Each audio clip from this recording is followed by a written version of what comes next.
Welcome to GTV ANZ, the gaming channel created by Ubisoft. Every Tuesday and Friday on YouTube, we'll be doing fast plays, game challenges, 1v1 face-offs, and so much more. You happy? When did we get a dog? It's a good question.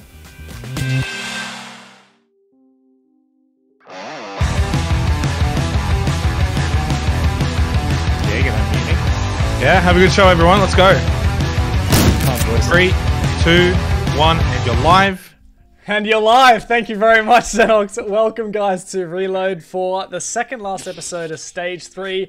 Playoffs are upon us. We have finished the regular round-robin phase of Stage 3, and we're ready to get into the business end of things. I'm Dev. We've got the normal caster crew, including Vast. You're basically one of the regs now. You're on all of our shows, so welcome, and thank you for taking the time out of your Monday night for us. Yes, thank you for having me. I heard that all the OCN players didn't want to do it, so I'm happy to be the fill-in. Yeah, mate. Well, the thing is, you know, all the players are very, very busy at the moment, and you're just not, so... Can I just say one thing before we continue on here? If I see any of the players in here tonight coming in for those R6 credits, you are on the blacklist. Yeah, I hit up quite a few people saying, hey, you know, want to come on? Really? They're like, oh, nah, you know, big week coming up. We've got playoffs. We've got APAC South. You know, we just can't make it. It's just not going to happen. And yeah, just seems to be that week in, week out, they're still in there for the credits. But decent amount to get through tonight. We've got all your regular segments as usual, boys. And I know we've got, as always, a special extra clip from Rob. So I'm always excited to see what Rob has decided to cook up. But before we get into that, guys, how you feeling? Tired. Yeah. I don't know why I would be tired at all. Yeah, just been grinding a lot of ranked. Yeah. Yeah, I've been grinding with Xenox as well. I've bumped into him a couple of times and he said some nice things to me. I was playing a lot of Doc this afternoon. That's all I'm going to say. Killing a lot of people, you know. I was playing a lot of Amaru, so I get that. I don't think even Dev would get what we're talking about here. Mate, I'm just, you know, ranked. Whatever. The rank stack. What are you talking about, girls? I don't know what you're going on about. Mate. We played Consulate. Manic was nuts. Always. No questions about that one. Look, before we get into Playday 7, which is the most recent OCN Playday, the final Playday of the regular stage, I just wanted to get a feel, Vast. How you feeling? You sick of us yet? No, I'm not sick of you guys yet. It's only been one stage. I'm sure that in time I'll you know, start to get a bit sick and, you know, we'll want a bit of a rotation going. No, but honestly, I've had heaps of fun. I just think that you know, this season, I don't know, I kind of didn't expect to you know, really enjoy it as much as I have this season, and, you know, credit to you guys as well. You've, you know, made it a lot more enjoyable for me. Alright, mate. You was looking at everyone like you, so. Oh, right, yeah. Except Nenox. There you go. There it comes. So, Rob, it was me and you casting it on the weekend, and I've got some replays. So let's see if I can go and find those cheeky little replays. Playday 7 replays coming right up. Let's watch it. We'll come back and we'll have a chat.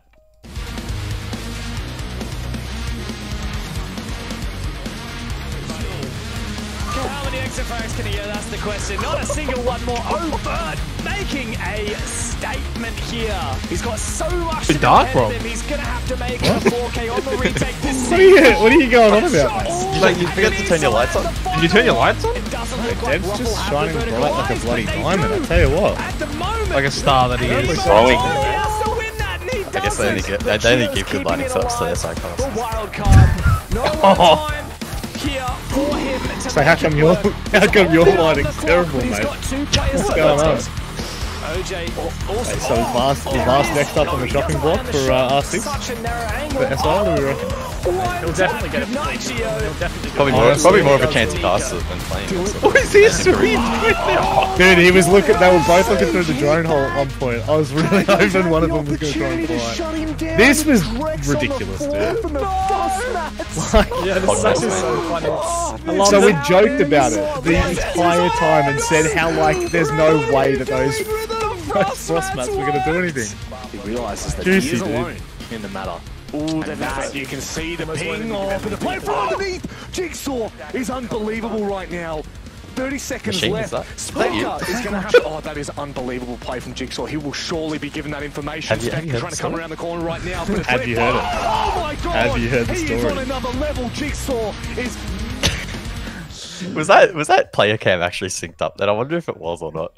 If I it don't. was, I don't funny. think it was. I mean, the thing is, Either way, it's still Jigsaw has taken so many swigs out of that tropical juice box that I feel like Isaac, the Plenty of replay content. guy, would have had just like hours worth of that footage he could cut in. Isaac is always the MVP. Honestly, he does such a good job of those replays. Every time, just gets more and more ridiculous. Look, I feel like this day started off with a bit of a sleeper, but then by the end of the night was a really enjoyable play day. I feel like we got treated to quite a few good moments, whether it's funny misses or whether it was like good plays and even some upsets. Yeah, look, I'll be honest. It was a bit of a strange night. We had the upsets. Just I don't know. Really, we're not expecting Chiefs to let the ball slip that much, and then was not expecting for Wildcard to come in and give Roffle a run for their money. And I mean, they did more than give them a run for their money. I guess we can probably talk a little bit more in depth about that. But it's good to see, like overall for me, it was good to see the Knights kind of, I don't think they showed dominance by any means, but it was good to see them kind of flex a little bit on rhythm toward the second half. Because, man, 3-0 start for rhythm, that was a little bit scary. I mean, we'll talk about that a little bit later. Well, we that was can terrifying. jump in and start talking about that first game if you like. Let's Let do me it. just grab up. Oh no, that was the last game. So let's not talk about that one. No. Let's somehow subtly segue to talking about Chiefs versus Overt, which was the first game of the night. In my opinion, the most disappointing game of the. I mean, I love Overt, and I was glad that they won, but just the nature of how it happened.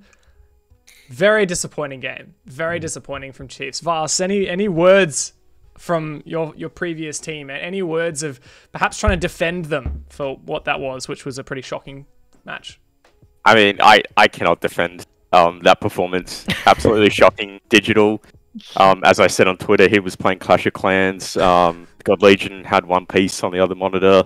I don't know what they were doing. They were just like, I don't know. As we touched on after the game, like I think me and you were talking about it, Dev. Like they just, I don't know, didn't really want to win that game. Like you clearly see it, which is a bit disappointing because we kind of gave Knights a bit of Flack. Yeah, we gave him, we talked about them last stage when they kind of did it in the order game. So, it's a bit disappointing in that regard, but yeah, I can't defend them, honestly. There's nothing I can say. We did, there is the narrative, of course, like, APAC South next week is like really, huge for them. There's a chance for them to make the major, which is like an opportunity they haven't really had in a very long time. And, for those boys to get to an international being the dream, ever since, for years. Yeah. So, Yeah. It makes sense, but it's just unfortunate. Before we get any deeper on this one, I see Oda's in chat saying that it was the LFO curse being thrown over to... sorry, the LFO curse being thrown over to Overt, which... Yeah. I don't think so. I honestly don't think so. It didn't look like it. I mean, I'm just disappointed. Because we actually tried to win against LFO. That's the difference. We still... So my Just question, didn't know I've got a question for Oda, which is, are you guys actually pracking tonight? Because, I mean, I know we had Oda on last week, but I would have gotten someone else from Bliss had I known that. And we got Jigsaw in chat as well, so what is this? Mid-scrims he's watching. So at least we can't, he says he's mid-scrim, so we can't say that he's gymming He's on drones at the moment. But yeah, he's clearly just being a bad teammate, which, I mean, that's not news to me, so. Back to the Chiefs game. Yeah. On the flank watch. Just ask me and Oda what he said, and we have zero clue. Right.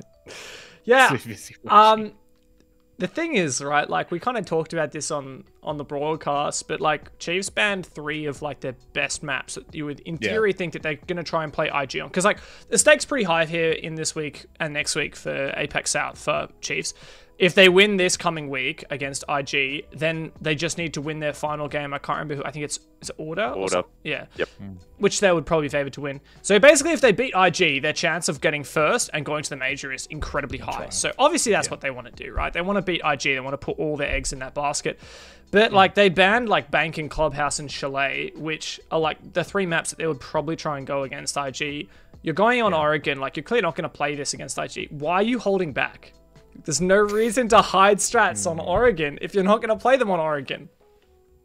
I think the other thing as well is why you're even banning these maps anyway, right? It's not as if there's no VODs of Chiefs playing on these maps. Now, then you can make the argument, oh, you know, you're hiding certain strats, but do you really need to use those specific strats if there are any of those against a team like Avert? No offense, but you know, you can probably go and play a pretty standard normal Chalet and you're not really going to give much away. So yeah, I don't know. I think this is a bit of a misplay from Chiefs. Really disappointing way to end their stage. They were almost my spotlight, actually. I've been very, very good with my spotlights this season of Reload, all about positivity. I was almost going to backflip on it for the final. Is this the final episode? Have we got one more? I don't even know. This is the final before playoffs. We'll do one after. But before playoffs, yeah. So there's an after playoffs. Yeah. So for the regular stage. So I didn't though. We'll keep it in the positive light. But yeah, disappointing because I think one thing I've been going on a lot is about the Chiefs' ability to never lose 2 in a row in OCN, and quite literally on the final play day of the entire year, they lose 2 in a row for the first time the whole year. Yeah.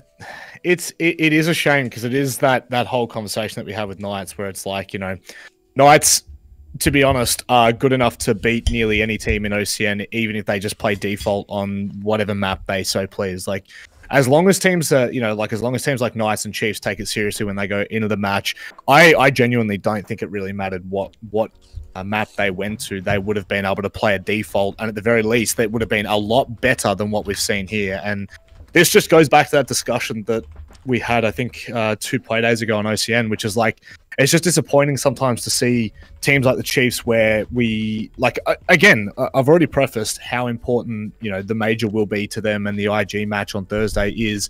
However, there was 5 days in between Saturday's matchup and Thursday's game. So there's plenty of time in between to, you know, I'm not even going to go and speculate what you're going to do within that time because I'm not a player, but it is just disappointing that we're not seeing like a statement being made from the Chiefs, especially against Overt. I think Overt was the kind of team where, you know, Chiefs could have put them in their place. And the big problem that I've got right now is like, we've now had this huge conversation. Vast has turned into a camera and a screen. Apparently. I'm going to get him to refresh. Can you go again, Vast? That one didn't work. Right. Yeah, no, I'll just sum this up, but like Overt are a very good team. Yeah. You know, like mechanically and technically they do everything that we would expect an OCN team to do. So it is just a shame that Chiefs have let that door even slightly ajar. Well, Ed Pan just absolutely shat on all of them. So yeah. I feel like if Chiefs had gone into this game and like played really well, smashed Overt, that would have been a great confidence booster. But even just like, oh mate, Vast, that one also didn't work. Where are you copying? Are you copying the link from your like the bar at the top? You have to copy the one in the green text. Is that the one you're copying? Hold on, let's just. You also you literally just sent me the same link that you'd already sent me, by the way. It's literally the same link. Well, if Vast figures out how to use the software, I'll just round up my point, which is like, I think worst case scenario here for Chiefs is they lose badly to Overt and they play like this bad, really, really bad.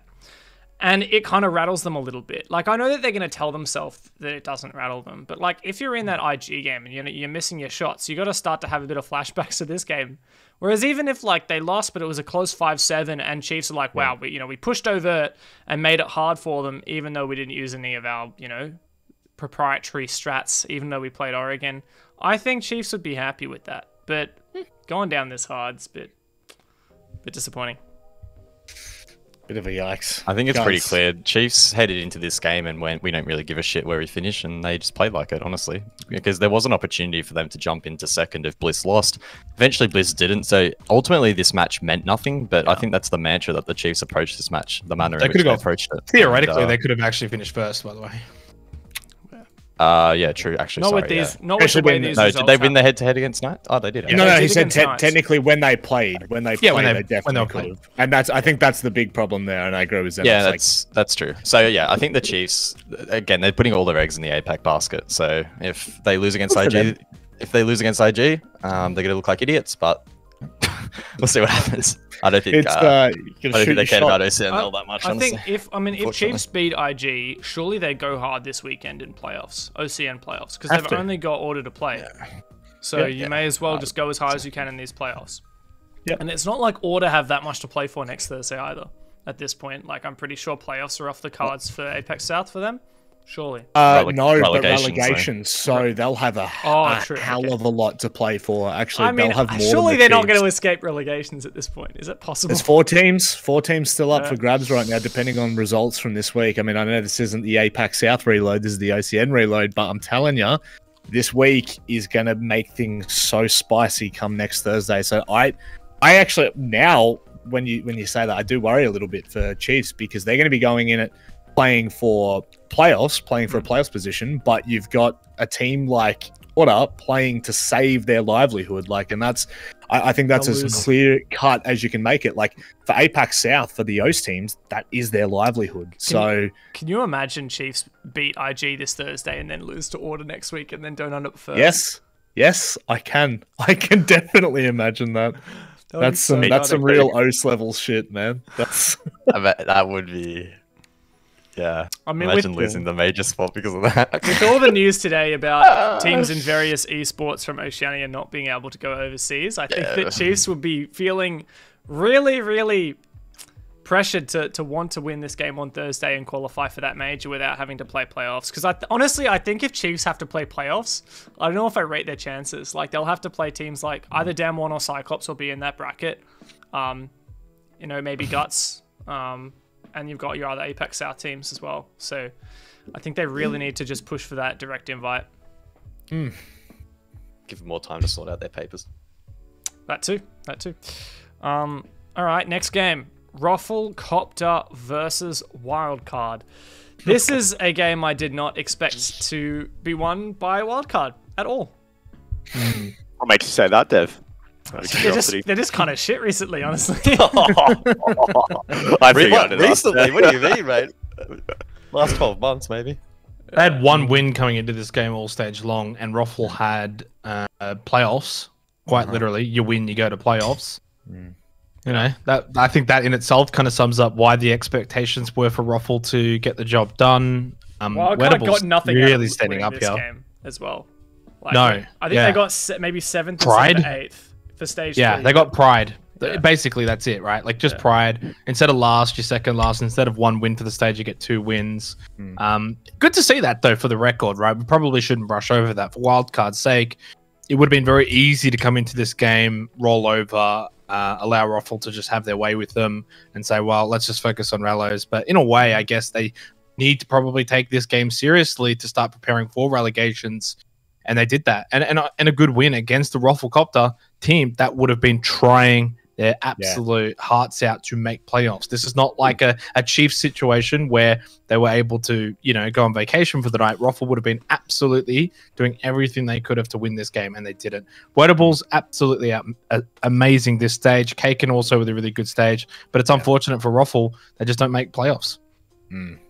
Yeah, it's crazy because like they were. I think that it was the storyline of the night, Dave, going into this that they'd made 2 playoffs beforehand. So this would have been the 3rd consecutive playoffs, and they would have so like context, they would have placed in every single playoffs since they entered OCN for and that's pretty unbelievable. Ever since they I formed know as a team almost, because because I guess OCL or whatever it was last year, I think I LPL can't even Pro. remember what it was called. LPL Pro. They did they form that year? Was that the season that they formed as they went through the they formed end of last year. And Yeah. then played in LPL Pro and then went into relegations or promotions. Yeah. And then kicked out Rhythm. And also, Ruffle had a very good stage 1 performance in playoffs. So this was actually kind of devastating for Ruffle and their fairy tale into what has been 3 competitive stages. I don't think once I've looked at Ruffle and gone, "No, there's no way they're winning this game." Like every single game that you go into against Roffle, I feel like is a dangerous one. But Vast, I think you preface this best in terms of like both of these teams have such a similar play style, and like I don't know if you remember much of that night, but it was such a slow game, man. It's like I think this is the biggest mistake for these two teams is like the playstyle they're playing. Like it's not like it can't work. It's a viable playstyle. I just think it's like really outdated. I just gotta unleash Kaken. Gotta unleash him. Yeah, I mean we're seeing like all these overt. Like look how aggressive those guys are playing. Like and it's working. Like I don't know, Knights, Chiefs when they're on point playing aggressive. I just the playstyle really lets these down. Roffle, as I mentioned as well, kind of times it just looks like they're just like playing to their strats way too much, never their opponent. Like if you just see the way Wildcard lose, it's always the other team like just dictating the game and playing super aggressive, and then I don't know. It's like Roffle don't change their game plan. It's the same game plan every week. So I'm hoping that they can kind of look at that area of their game, kind of improve it. I think that'd be a lot better team. Like all these players on the team have heaps of potential. It's just a matter of just finding that right play style. I feel like if you let Wildcard do what they plan to do, then you're gonna lose. But like if you just don't, if you get in their face and you don't, like let's say they're like they're doing a map control clear. If you're up there to like shoot their drones when they enter the building and prevent them from just getting a free bit of map control, free bit or whatever, I feel like that's gonna work really well against Wildcard. But if you kind of just like play defaults or like don't put a spanner in the works, then like their plans are good and they will execute. Do we sense that Ruffle's going to have another roster change going into next year? Hope not. I mean, I think that's the storyline. That's the storyline I want to pick up on. Now that they lost this match, they don't make playoffs, meaning that their fate for APAC South promotion chances is also under threat and out of their... Well, it already would have been under threat had they made playoffs, but now it's well and truly out of their hands. If Rhythm pull off some kind of miracle, win 4 games straight, and are champions, they'll actually jump ahead of Roffle. Do they have to get championship? Do they have to? Yeah. They have to win the whole thing.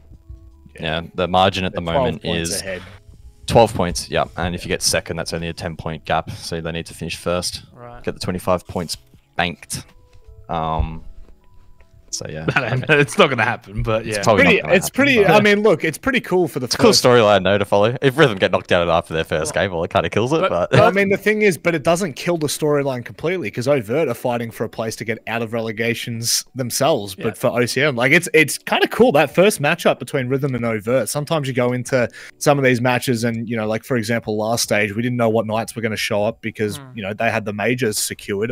I don't know whether they knew going into the playoffs whether they were going or whether there were issues, but like I think we all went into that first Saturday kind of going, there could be something there. But I think that this, like heading into playoffs here with Rhythm and Overt, those storylines are unreal. Like they're going to be so much fun to follow. Did you just censor yourself? In what way? I don't think I've ever heard Manic censor himself in his entire life, on or off air. Hang on, wait. I censored myself. What was I going to say? You like cut out for a second, like when you were going to say the F word or something. Yeah, I guess that tends to happen when you're a cool guy. All right, as we move on to the next one, I've got some good comments in chat about Rhythm got to come first. Roffle's still good for APAC South. Is pretending Rhythm. Yep. A very important question from White Wolf. What are you eating, Dev? This is an apple. I've been cutting up an apple live on stream. I might make a tutorial for it and put up on my YouTube channel. But the next match is Bliss versus Order. Job done. Yeah, I mean, this was the one match of the night where we're like, yeah, okay. I think it was the only match where everyone agreed on the prediction. Rightly so. What a way to top off the stage for Order. Didn't we have dead last? Didn't we have some good early like first couple rounds of the game? I feel like Order played all right. Am I going Order crazy? looked alright for a little bit. No, Order did look okay for a little bit there. I don't know whether it was the first. Was that just the second round? Was it, Rob? Or No, like they were actually like they were stringing rounds together. I mean, oh, okay, there we go. I'm looking at it now. 6, 7, 8. There you go. The job's done for me on the player card or whatever you want to call this, the match stats. They actually like they evened it up and then just lost 3 in a row. Like it was 4-4 at one point. Has it been a more disappointing team this calendar year than Order? Wildcard. I reckon Wildcard's circumstances are different, though. I would say that if Wildcard still had the same Wildcard five, have more of an they excuse wouldn't be having than these Order. issues. Yeah. Well, they missed playoffs entirely here for stage 3. They finished dead last, but even stage 1, stage 2, they haven't won a single playoff game all year. Yeah, but have Wildcard made a playoff all year? Yeah, I don't think they've made a. No, They but- made stage 1, didn't they? Oh, am I going? I think- Oh no, they didn't. Mate, do you remember stage 1?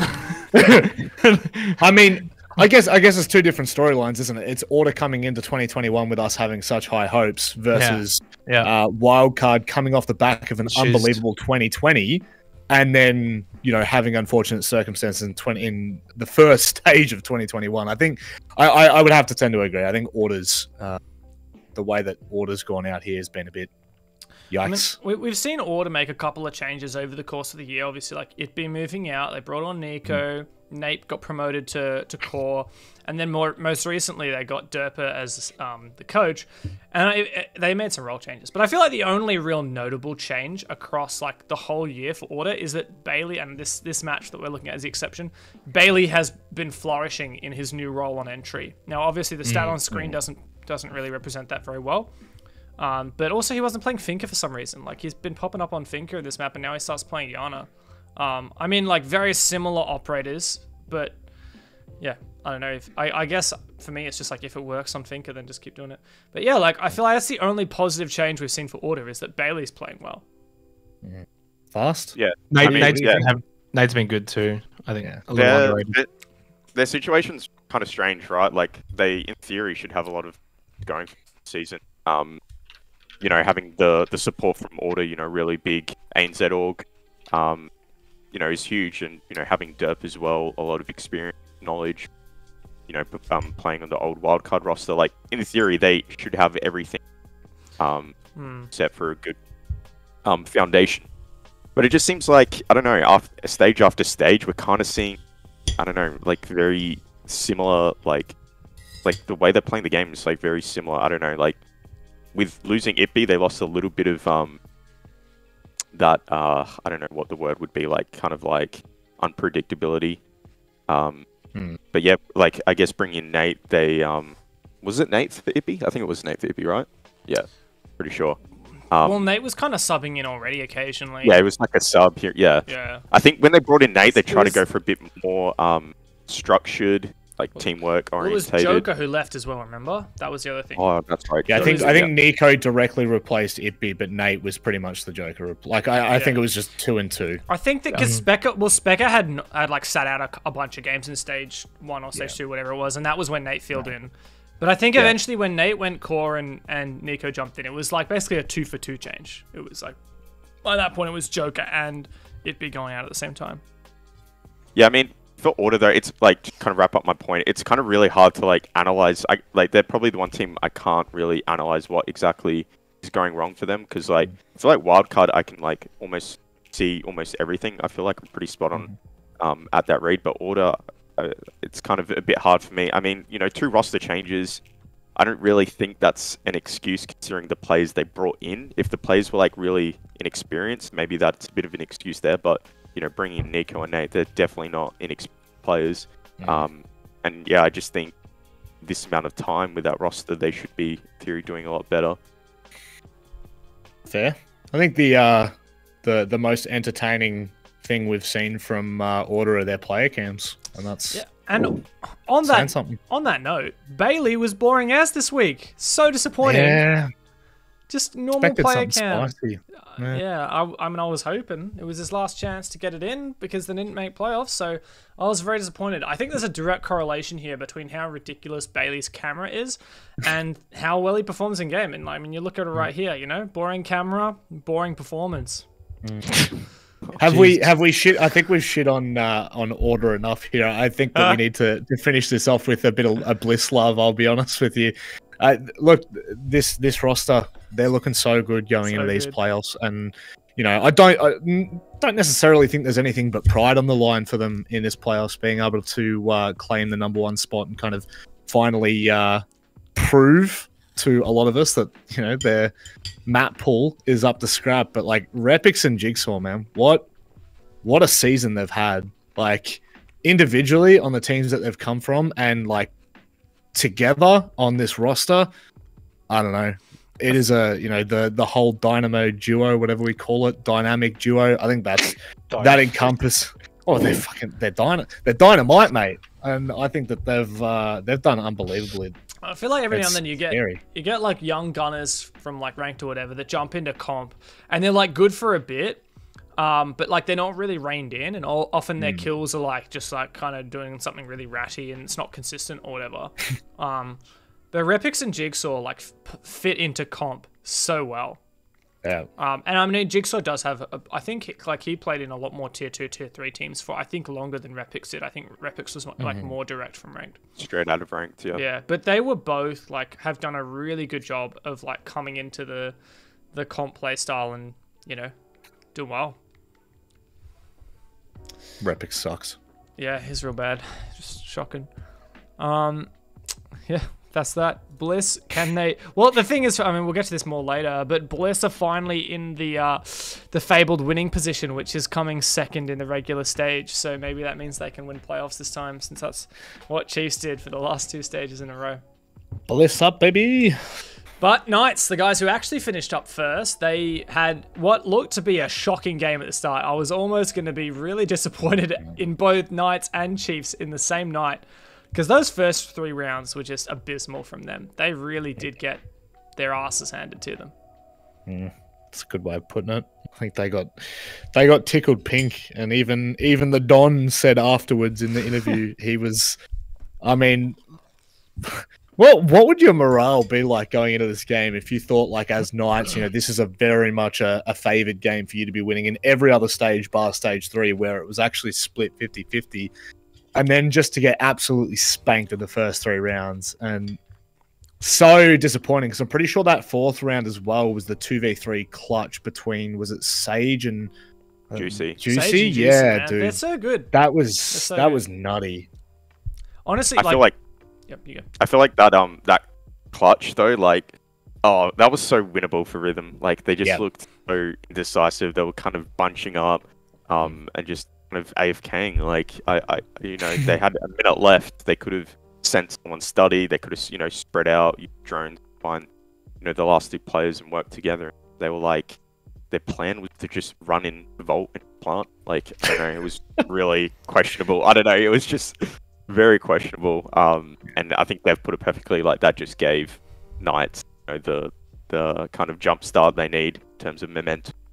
I think though, like Rhythm actually, like the first 3 rounds, I feel like they were countering Knights really well. Like I don't think it was necessarily, Knights just playing awful. Like I feel like Knights were doing their defaults. They were trying to do the right thing. But like Rhythm were like, especially Leb. I noticed Leb nutty. was like really good at picking his moment when to flank. It just always seemed like he had a really good idea on when he wanted to flank the Knights. And yeah, his timing on flanks were like close to perfect. And he was really important player for Rhythm that night. It's kind of unfortunate that they lost this game. As I said after the match, I feel like it was really winnable. It's just like a couple mistakes, a couple decisions they made that kind of gave Knights the rounds. They really cracked under the pressure at the end of this game. It was in the replay that we saw. I mean, I might see if I can spin it up right now. That replay where we saw let me see if I can get to the exact moment.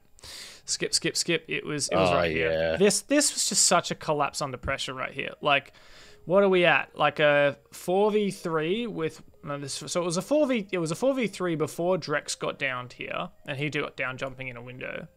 It was a 4v4 when Dragos died there. Yeah.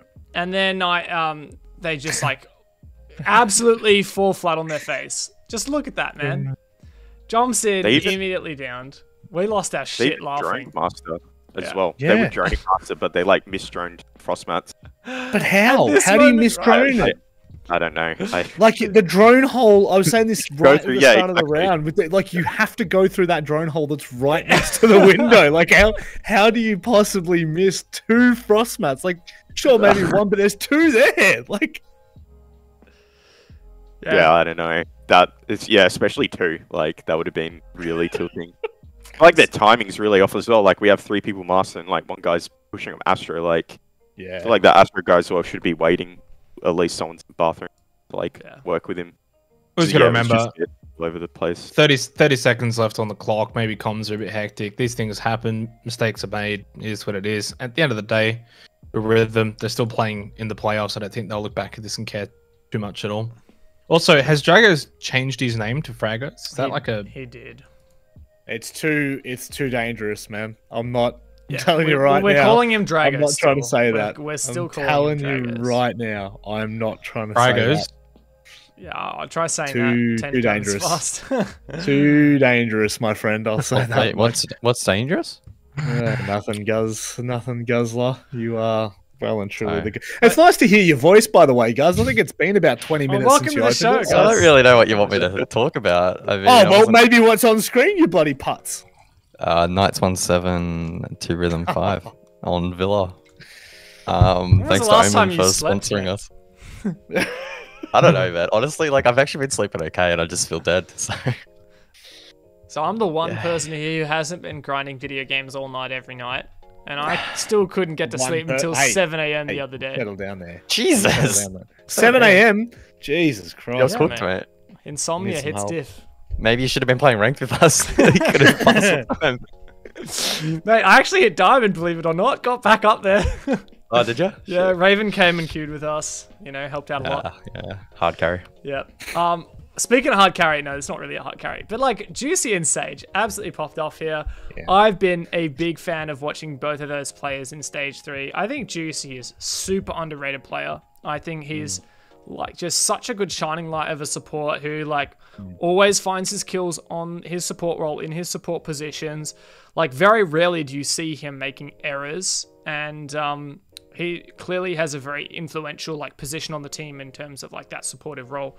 But also Sage, like Sage is the macro IGL for this team, and he is cracked. Like three hours of personal practice in like T-Hunt and Aim Labs, or God. Kovacs or whatever he uses every day. Like his mechanics are just like untouchable.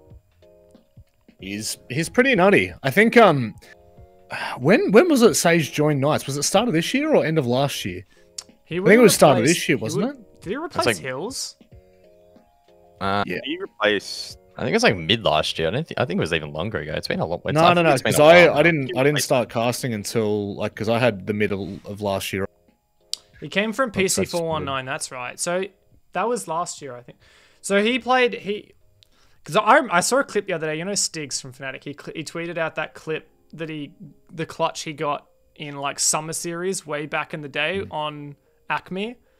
And he killed Sage, and he was playing against some team which had Sage on it, and he killed Sage in that clutch. So Sage has been around for a while, but like it's actually one thing I think is amazing. Like this is his first T1 team, and he's always just been such an underrated player. It's always been solid. Yeah, so I think his first stage, or maybe it was just the first season I saw him, was 2020 last year, and I think I he remember replaced talking. Stigs, didn't he?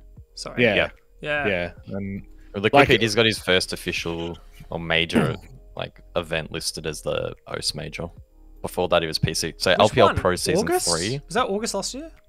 November. Oh Yeah, shit! that's I what mean, he may thought. have been playing at something before that. That's just how it's listed. So Well, anyway, let me finish this bloody conversation, shall I? Because when he first came into the roster, I remember we were all sitting there saying, you know, like, what can this guy achieve? Like, you know, can he stand up to the kind of hype that Stigs or Hills or whoever he was replacing had kind of left? You know, the legacy. It was kind of like when Ethan left Wildcard and we had another player step in. It was, well, I wouldn't say that was as clear cut as that, but certainly when Sage came in, there were some questions. And I still remember the first stage that he played was unreal. He was just really consistent week in, week out. And honest to God, every stage that he's played so far this year, he's just gotten better. And I mean, he's just at a point now where he is unreal. You know, like, and I think that that's due, Dev. Again, we spoke about this, the interview that you did with him. I think it is due to the extra work that he's putting in, but you know, he had a firm foundation to build upon. So this is looking really good. Like, I think Sage has got a very, very bright future. Especially just like being able to do this consistently is the number one thing. And I think that his consistency has always been there, but now he's just he really is on a different level, which is scary to think about.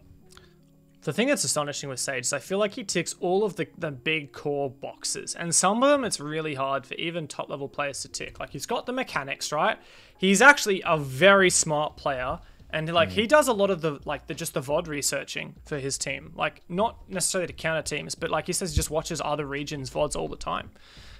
While he's eating, he's a grinder. while he's hanging out. So he's really smart. He also has a fantastic attitude, and he's very professional. Like, honestly, like, the interview I did with him was amazing. Like, there was one, like, I told him, like, I know I'm editing this together, so, like, you know, take all the time you need. He was really well spoken, despite the fact that he doesn't like doing interviews. Like, he's never wanted to do that, and he said he wasn't, like, super keen to do it, but he knew he had to. And then there was one question I asked him, and he's like, all right, can you ask me that again? I've thought of an answer now. And like, as soon as I asked it again, his answer was like he was reading from a script. Like, honestly, Sage really has impressed me just as a person. Really well spoken, really smart, really like focused. I think that's like if I had to use one word to describe him, focus would be it. Like, he's set on achieving his goal, which is just becoming like such a good individual player and leading. Knights at SI, baby. Totally. If they don't keep choking Apex South in stage 3. Jeez. That is true. Incredibly disappointing. Yeah, they've dropped the ball there, but we're not talking about that. Yeah. It's like they're either good in OCN and bad in Apex South, or they're playing well in Apex South and they shit the bed in OCN. So just need to balance it out. That's the fourth game of the night, but back in our first game, we ended up with our MVP. So here's replays from old mate Edpan. Have you done the interview yet? No, I haven't actually managed to do that yet. I did ask if he would come on Reload, but unfortunately they're pracking hard for this weekend. So he said he couldn't, but he'll come do an interview with me. I think tomorrow we'll get it done. Bit of a shame they made playoffs then, otherwise we could have had him on. Exactly, mate. But then we wouldn't have wanted them on because they didn't make playoffs. Yeah, and then we would have just got Vast on again, and you know, we all know how that goes. Hate it when that happens. Guys, you got to do what you got to do, mate. That's it. I'm opening New World. Enough of this. Is that the new Ubisoft game? Oh, shut up. Yeah. We're allowed to acknowledge the existence of other games. Are we now? Oh, awesome. Yeah, so I wasn't playing ranked. I wasn't playing ranked, guys. That was actually a lie. I was actually playing New World. There's a difference between promoting other games and acknowledging the I didn't say it was a good game. Well, I didn't say anyone else should play it. Back on topic. Play Siege, guys. Go play Siege and buy some share skins so we get paid. Thanks. Is that better? Yeah. So, yeah, Guz only gets paid if you buy the R6 share skins. So. Well, a percentage of the funds does go towards the esport program, so I'm technically not lying, am I? Kind of, I guess. Yeah. Well, let's talk about Edpan, mate. Poor guy hasn't had any credit yet from you. Guz, take it away. Tell me about old mate Eddie.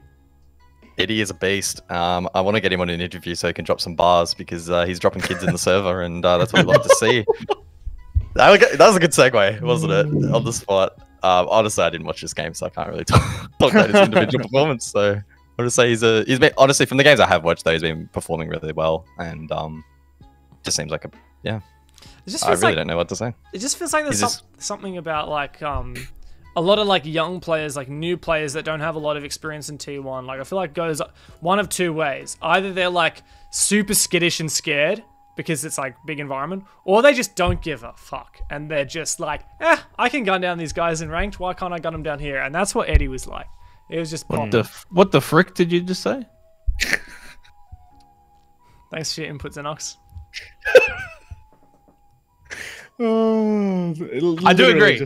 I do agree. I think you're going to find that the new generation of the quote-unquote best players, which will eventually happen, are the ones that have the mentality coming into it that they're going to now sort of set the tone, and they're going to be the ones to dictate the game and to be the aggressors and to not be on the back foot, to not come in with a, you know, soft mentality. And I think that's just basically Avert in a nutshell, right? They're coming into OCN and they're like, hey, we're we're going to bring a new style of Siege here that OCN hasn't had for the first couple of stages. You know, stage 1 was pretty, you know, god awful. We actually had a lot of OTs.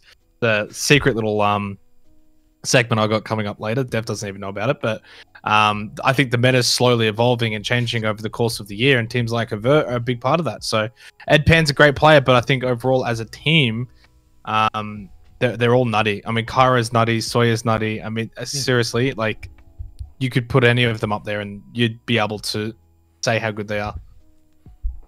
Totally. I'm gonna ask Ed Pan about his routine. You know what? Interview this week, I'm gonna be like, mate, Sage does 3 hours of training per day. How many hours do you do? And if it's less than 3, I'll be like, sorry, mate, we've got to cut the interview early. Gonna go talk to some real players. Woo! Did Vast ever get MVP? This is a bit random, but did you ever get MVP, Vast? I don't think I ever did. I ever get not MVP? surprised. Not really surprised. Yeah, you guys just didn't really. We just don't appreciate the skill of a great IGL, do we? Yeah. In stage 1, you did pop off, didn't you? What I offer. Weren't you playing a bit of Ashe in stage 1? I seem to remember some games where I you was popped going off. off in stage 1, but I never managed to go for MVP. I had a few games where I did decent, I think. To be fair, you have Worthy on your team, which makes it a bit hard to get MVP. Yeah. Kind of people on Worthy's You got team. 1 point in stage 2, played A3, Chiefs over Rhythm on Villa, MVP, Vast 1 point. That was on let's go. Wikipedia. Yeah, that's Wikipedia though. I mean, No, I know Nutter is in chat, so I don't want to talk too much smack about those MVP ratings. I don't know, man. Bit of a sheesh from me. Sounds as good as the OCN ratings. No, we don't talk about those. It's free real estate. Nah, the Wikipedia votes are fine. It's just they allocate 1 per match. Whereas we do Look 1 per who's play won match. it again. Guys. Best Almost, casting pair predictors. Oh, of all predictions. I time. thought I looked at chat. Why are thinking you it was a getting giveaway. why are you putting yourself sorry. in this, Xenox? Yeah, you're he always not does. first. He You're always not does. first. What can you say? I'm just the best of You the are best. tied I've to won Xenox. every single stage. No, every hang single on. stage. Number 1. Can I just say, if Rufflecopter had done what they should have done, this would be a different story. Coulda, woulda, shoulda. And I mean, if you're I a good could say the caster, same thing about Rhythm. broadcaster would Like, Yeah. What? You can't say what Rhythm should have done. I literally meme picked Why Rhythm not? and I still win. You guys are shit. I think I meme picked them You twice also this picked season, maybe Chiefs. even 3 times. you also picked And I Chiefs who still lost. won. You only got 2 right this day. Yeah, and I still won. God, you guys are shit. Not my fault. You Get meme picked Wildcard as well and got that one right. I guess if you do 2 meme picks, it kind of cancels each other out, doesn't it? Yeah, maybe. It's OCN. Someone's gonna win if you do a meme pick. Yeah. What's with the Chiefs though? Only 3 went for Chiefs. Yeah. What do you Inside- say? Sorry, inside who won? job. Who won that game, Xenox? Sorry. Well, Avert won that game. Oh, shouldn't did have. they? won So that what game. you're saying is that you're Also, you Vast but the wanted three more best- people. the three best hang on a second. predictors. Hang on a Best second. Hang on a predictors. second. Here we go. Here we go. Why is Vast going for Avert? Hello? Oh, Has he got insider knowledge? He had insider knowledge. I'm calling it. nah, I can't. Nah, I had nothing. It was just all up here. All up here. Nah, he Nah, knew they were gonna yeah. throw. He was Yeah, in on it. with Overt, I literally picked Chiefs, and the Ducky messaged me was like, "You're way too biased to Chiefs," and I'm like, "Nah, you've convinced me." And I went to Overt, and they won. Jeez. Literally messaged Ducky after the game. That was all you. So who finished last this stage? It looks like it was Dev Marta, 13 and 15. Next time, mate. It's fine with Are me. you No, lost no, in don't the forget, as well? playoffs. Hey, Man. playoffs. No, we know playoffs Oh, don't yeah, count. yeah. No, No. playoffs No. matter. Playoffs count, mate. Just because you're shit does not mean that the Are we rest gonna of us talk are about shit. predictions later, Dev? Or... Yeah, we'll do some. Have you guys set in your predictions yet? Yeah, I I've have. sent. Yeah. I've sent. Yeah, mine. we'll Yeah. talk about them later. Yeah. Okay, cool. We see Spruce is in chat saying, "Yeah, it's all right, guys. I didn't want to come on anyway, mate." We I didn't want assumed on, you were so- prepping. I actually, I no, assumed hang you on. were I actually prepping. said we should get Spruce on, so they said no. Vouch for you, mate. Yeah. Did you Pretty sure actually? no one. I don't think no you did one actually. asked. I don't think you did. I didn't do it in writing. Yeah, I over voice What chat. in your head? Spruce, It was if, a passing thought. so Spruce, if you win the season, if you guys win the grand final, which you probably will because you're in second place at the moment, so statistically favored, then we'll get you on. All right, unless if Oda or Repix wants it. So Getting both Yeah. on. we'll get the whole team on, and I'll just kick all you guys off. It'll just be me and all of Bliss. How about that? Yep. Fine by me. Fine by me. At least pretend you want to be here, Rob. At least pretend. Hey, I'm always first here. Don't you worry. So let's do our first giveaway of the night. We have 3 sets of 1200 R6 credit codes to give away. Gotta type playoffs That's a in the sheesh. chat. Playoffs. Imagine how many Knight skins or Chief skins or Order skins you could buy with that. Well, they cost Or 300 wildcard, each, so but you could buy they're the last. wildcard skin, the Knight skin, the Chief skin, and the Order skin. It's actually the perfect amount. It's the perfect That's amount to some- get that's the all of them. You've ever done on the live broadcast. Yeah. Thanks, dude. Not hard to beat, but respectable. I have my moments. Oh, Spruce is just throwing shade left, right, and center, mate. Oh my god. Wait, what? Haven't you already in what does trouble that- for this, Bruce? What does that message mean? I don't get it. Every step you take, Spruce, you know it's less likely we're gonna get you on this show. I don't get what he's hashtag. What? we have to draw the line somewhere, all right? All right, we got Is he talking 31. about the credits? Yeah, the credits. Oh, we okay. got 31 eligible users, so I reckon we're good. Where'd your lights go, Manic? All right. They're not. Oh, Ready? No, So- there's no way. Uncooked Toaster has won it again. How many has Uncooked Toaster won Is now? that back to back? I feel like it must be, but the thing Is is, that uncooked bread? Is that? Uncooked Toaster and White Wolf are legit in here every single episode. I feel like they Yeah. deserve it. I So, respect Hey, the grind. 100% they deserve it. You know- The boys go hard. you know the rules. Uncooked Toaster, get into the Twitch Whispers. Let me know what platform you'd like it for. And yeah, everyone who didn't win it, then don't you worry. Just, you know, if you've already typed playoffs in the chat, then you'll be set for the next giveaway that we'll do later in the show. You actually have to type playoffs in the chat twice for the next one, and then 3 times for the last one. This is Yeah. actually. If you want to rigged, by double the your way. chances of winning, that's what you got to do, guys. That's what the real Every gamers do. time it's like a toggle. When you type playoffs the first time, you get added to the list, and when you type it another time, you get removed from the list. So you have to. That's why you have to do it. That's why you have to do it twice. So you Just cancel do it yourself, once. and then you get Just yourself do it back once at on just the most do it- recent part of the Do it list. once and you chill. All right, you don't have to do it a second time. Do it twice, chat. There are Just still to 31 make it- eligible users. All right, so Gotta you're up still the chill. engagement, artificially up the engagement. I mean, just tell me what you had for breakfast in chat, and then we'll we'll up the engagement. I actually don't even know what I had for breakfast today. Did you have breakfast? I mean, does it count as breakfast if it's at 2 p.m.? What did I have? I don't know. There you go. I had enough Just and go. I had get enough that- and go not long ago. You get that wasn't alternate breakfast. memory already, Gus. I could tell you what happened in like round 10 of a Pro League game 3 years ago, but I can't tell you what I had for breakfast. Hey guys, what happened in in round 10 of a Pro League match 3 years ago? I don't know. G2 probably won a game or something. There you go. Or- Nice. No, probably one. Penta back then or whatever. Who's G2? You mean G2 Esports? Yeah, look at his face. He knows it. G2 Esports. It's like grade caster. Have a look at him. Does anyone else You know what's can't going on call here? it 'Cause G2. It says G2 Esports in the game. Hey guys, That gave me actual brain aneurysms having to listen to him say G2 Esports every time. now that you've had Sorry. your little moment, guys, this is your segment. Do you want to do it or not? Like, are you feeling composed enough? Shit, I forgot I had a segment. Yeah, quick clip tonight.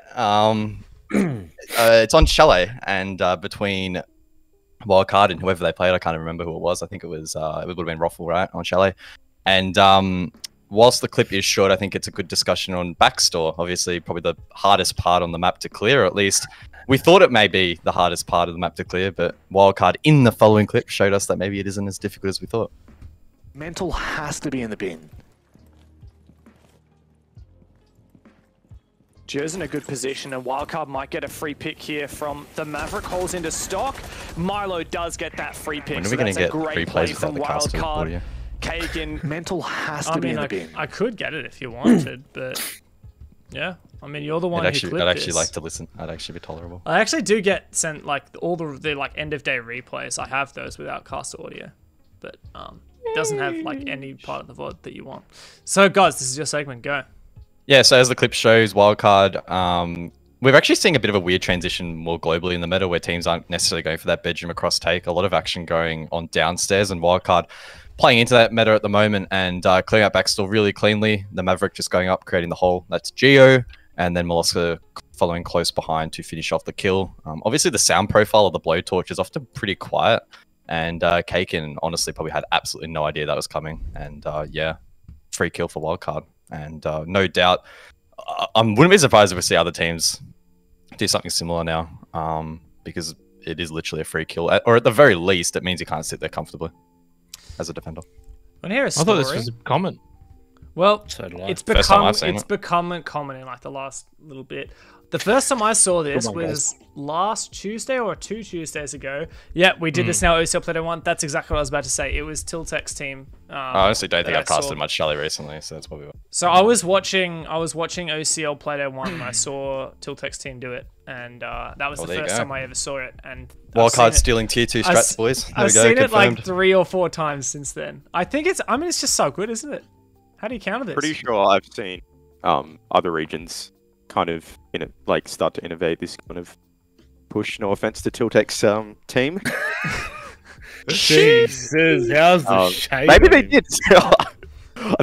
I haven't seen. I think Dark Zero did like a kind of similar push as well. But it was a bit different because they would like actually take library from going up like bottom of the blue stairs or whatever. But it's an interesting push. I actually have seen Wildcard doing that recently, and I wasn't sure whether it was worth like commenting on it after the games, but What you're saying is that this wasn't a very good clip, so guys, try harder next time. Yeah. Look, I will not lie. I was struggling to find content for today, but Why? I think it opened up a nice discussion, right? How do you counter that as a Exactly. defender? That's what you posed, Honestly, Dev. I honestly don't yeah. even know the answer. Honestly, Put the deployable shield. did you just dedicate an yeah. entire deployable Did he? shield to that? Why not? Why not? I mean, My it's man actually it's a Zenox kind of good coming out idea. here There's firing. Jeez, that's the smartest thing I've heard Xenox say in 2 years. I think I kind of just got shell shocked a little That's bit. why he's Wouldn't an it- SI wouldn't it caster. block- That's what you wouldn't get it the block big bucks. one of the doors though. Yeah, it would mean that you can't. Well, really if you walk place around it correctly, you can still kind of like have it not in the doorway, but like it's hard to explain it, but like you'd put it so it's facing the wall, but it's still annoying. You can't just I don't know run straight in. I'm sure you could do something. Put it on an angle. I don't know. And there we go. And it just That was dropped off real quick. At least you tried. Hey, not bad. All right. You have a chance to redeem yourself, Xenox. It's your segment time. It's fine. Spruce is probably sitting there like, okay, it's deployable shield. Here's one for Bliss.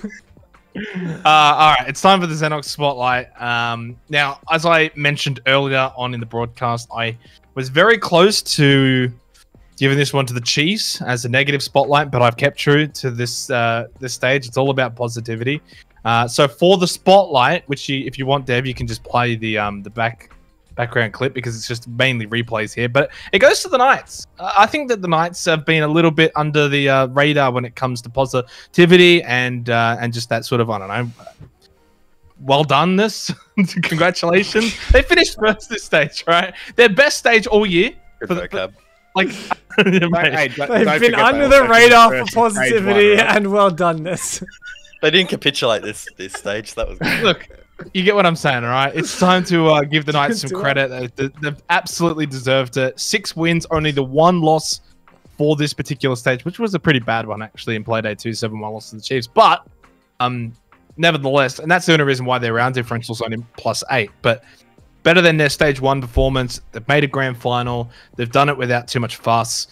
They probably copped a bit of flack for stage 2 and not showing up to OCN as much, but they've definitely just done it here. They're going about their business. No one's really been able to get too close to them. I think at times we forget about them a little bit. Sometimes it's all about Bliss. Sometimes it's all about the Chiefs. And then obviously this stage, we've obviously been speaking a lot about like Overt and Rhythm and their sort of rise this stage, which is always great. Everyone loves an underdog story. But the Knights, honestly, just looking really, really solid. They're going about their business. They're in the grand final. So when you're in the grand final, obviously you deserve that respect. And obviously the Knights are a team that have that respect. But I think they've always had that focus on APAC South, which is obviously fair enough. But they've come in this stage and they've just done the business really well. They haven't done some things that they did previously in some other stages and other moments. And it's good to see. So do we see them at Major again? Look, It's a tough ask. yeah. Do we see him at SI? That's the question. We're not worried about that. It's just the OCN reload. Doing the grand final. Yeah, they talk about tier 1 local Yeah. products on this forecast. Look, honestly, in terms of APAC South, they've got to win their last 2 games, I think is probably fair to say, which is what, Elevate and Direwolves.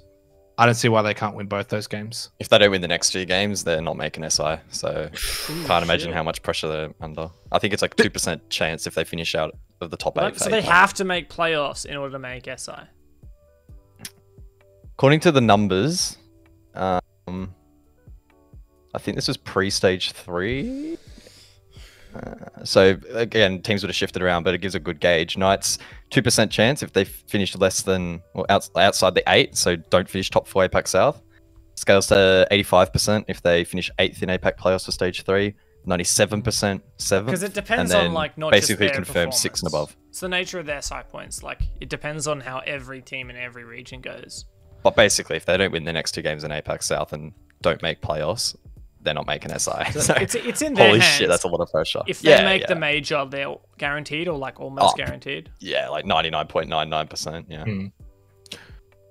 Yeah, so basically, Obviously not relevant to OCN. But But, I mean, it's relevant to the OCN team that we're talking about. So, I mean, surely Knights can do it. I reckon they can. I reckon they'll make playoffs. I definitely think they can. Elevate's obviously not as strong as they once were at the moment, at least in terms of current form, although they obviously slapped Q Confirm in Play Day 5. But nevertheless, they're a team that's, especially in APAC South one, you can't count out.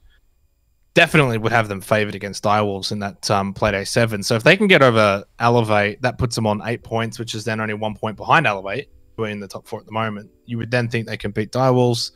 Elevate's playing IG. I mean, it's all set up for obviously a bit of a standstill finish over there, but I think we should get this one back on track, Dev. I know you obviously want to talk about APAC South a lot, but we're going to have to keep it focused to OCN, mate. Appreciate that, Xenox.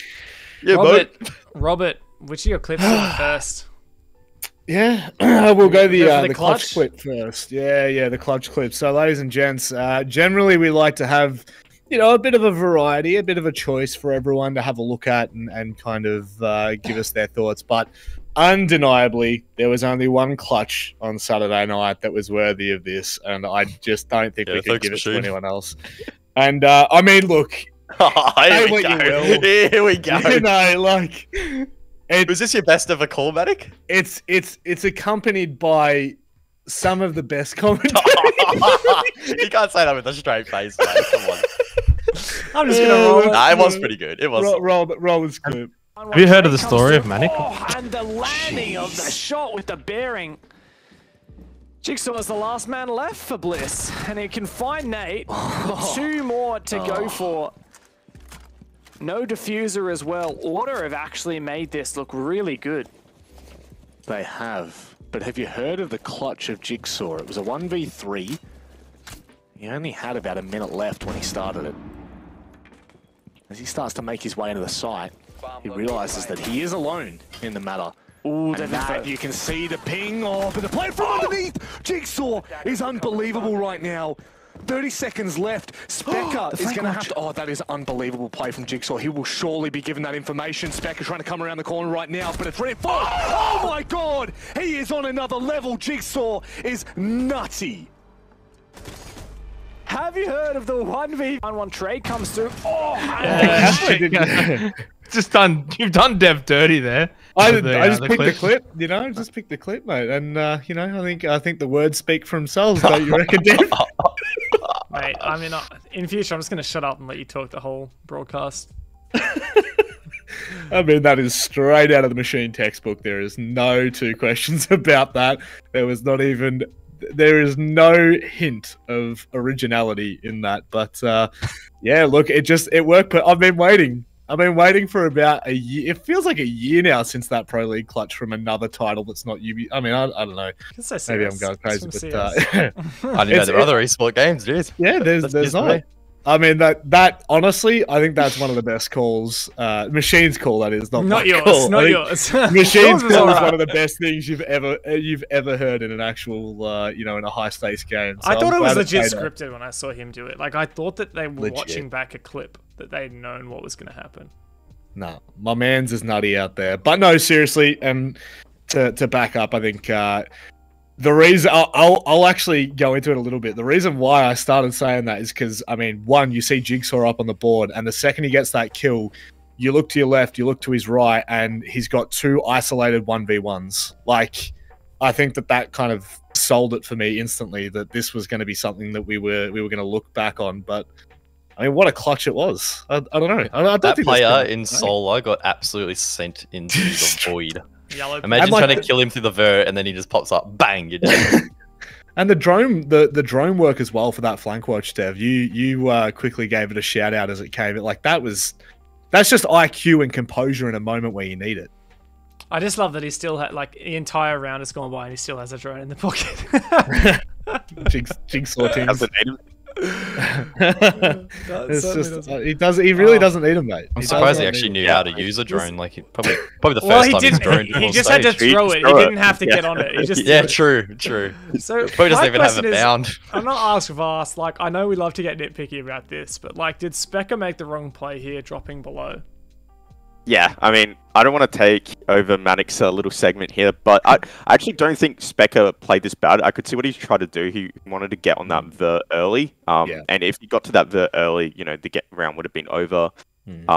My thing is more what Jack was doing. Like, he was just standing at the top of the stairs, just standing still. Like, Jigsaw, when he's going up the stairs, he only has one place to look, and that's the top of those stairs. That's his first place he's going to look. I would have rathered him, like, actually on, I can't really describe it, like near the pillar or something. Above the stairs even? Like above the stairs, behind the pillar. I mean, it is unfortunate as well they had a drone on him, but I just think like that position is like, I don't know, maybe I'm being too nitpicky, but for me, I think that positioning was really bad. But I think actually what Spec was trying to do makes a lot of sense. Yeah, as I said before, got there 1 second earlier, round would have been over. Jigsaw is in chat saying, fun fact, my game was stuttering from 200 to 50 frames every second during this clutch. That's why I shook my mouse at the end. It was extremely laggy. All right. Kind of disgusting. Fair enough. 100 rounds, pre-firing everything. Now, we do have one more segment. Oh, do we? And we like to change things up. We like to give a different highlight for a different day. You know, last week we kind of added in the digital whiff that kind of brought us back to the memory of one washed up player that's turned coach. But we decided that we'd go for, you know, a near miss this week. Something that was so close that it nearly got a global Rainbow Six channel. Oh, God. Look at Play the this. clip. It's the best one.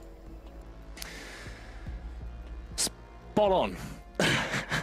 Very much spot on. And I guess digging deep Jack is wearing his what... PJs. What, after the unsweep? Oh, no, oh,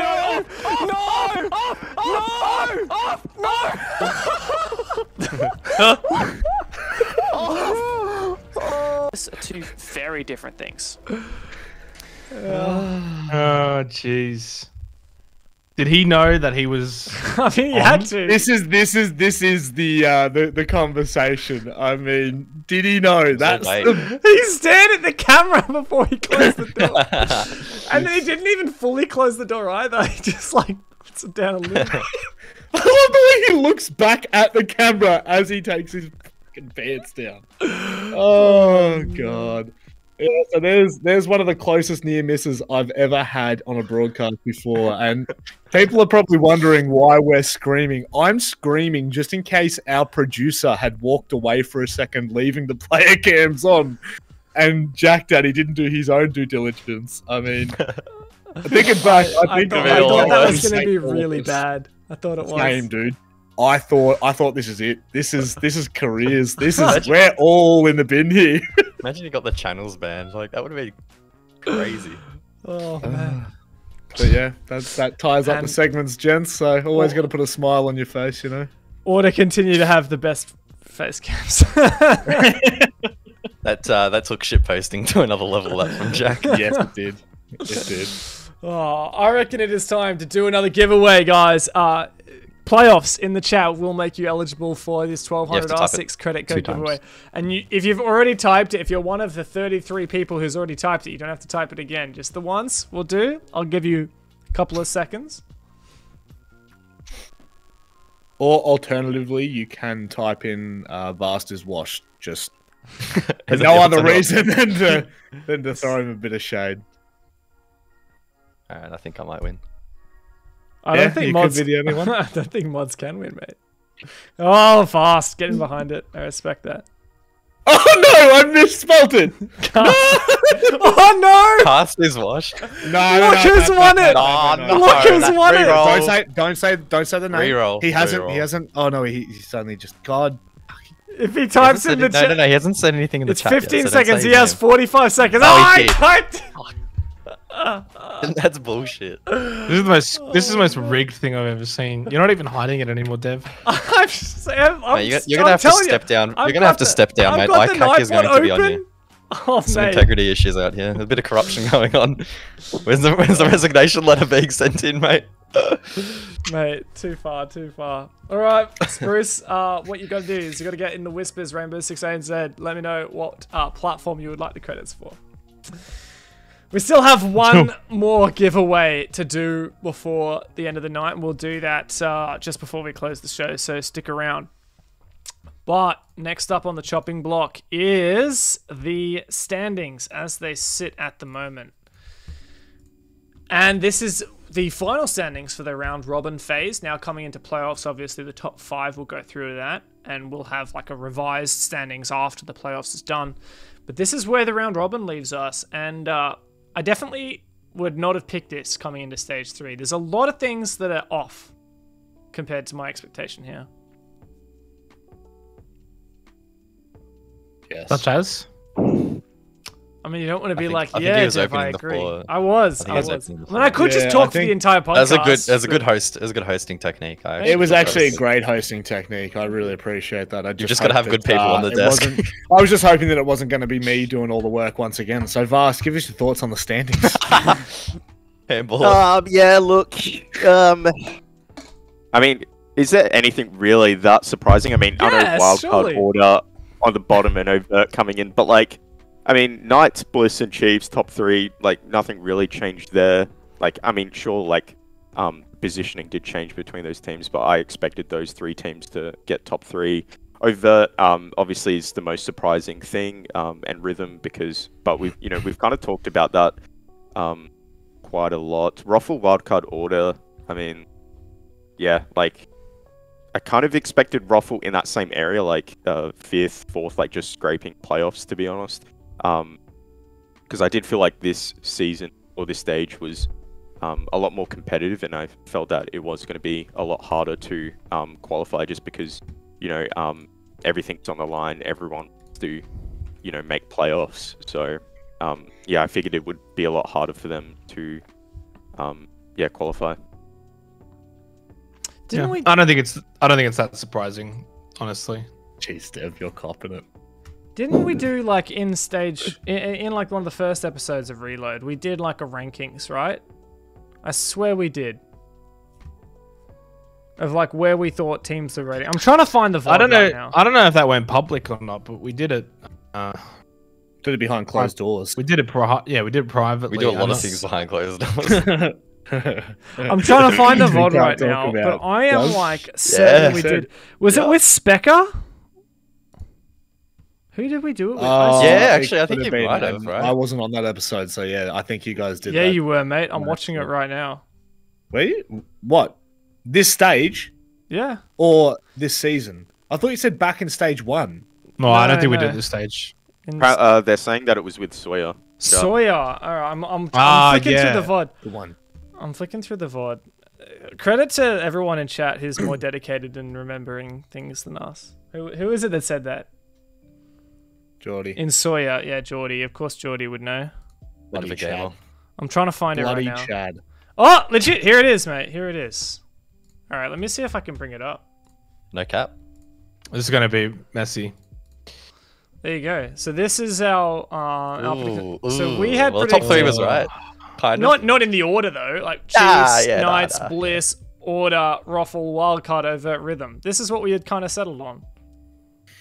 So I think seasonal standings were not far off, but it's a stage standings. When you look at that and then you look at this, I mean, you guys can't say that you're not wrong. You're not right here. No, I mean, it's obvious that for Overt and Rhythm, they impressed a lot more than we probably anticipated. But when the top 3 is still the top 3, and then the bottom 3 were all kind of around the same level in that prediction thing that we did. All it is basically the bottom 2, or at least the bottom 2 we thought would be the bottom 2, have jumped up, and then the other 3 have gone down, right? So I don't think it's that far-fetched. And I think even after Playday 1, after Avert's performance against Knights, we were all like, oh shit, like they're actually not looking that bad. And then Rhythm as well against Bliss 7-5 pushed them. So I think it was pretty obvious early on that they were going to do better than how we predicted in the preseason. But I also think that you can't really back at that preseason and honestly say this is where it actually ended up. Would have we been surprised? Yes. But are we surprised now? No, because of the way it's happened throughout the season. Yeah, I just think Xenox is a bit full of shit. We were clearly off the mark, and we should be fired. So get some new classes in for next year, and fuck these boys off, including me. There's absolutely no way anyone could have predicted Avert to finish 4th. I would have thought that Overt. If anyone in chat has, I mean, I didn't have. predictions I thought down. Overt might have been able to crack 6, but I didn't think playoffs was realistic for them. What about for Rhythm? I mean, there was no world where we thought Rhythm was going to make playoffs. I said Overt. Yeah, but Rhythm is Overt, right? Overt definitely. I mean, yeah, Rhythm definitely not.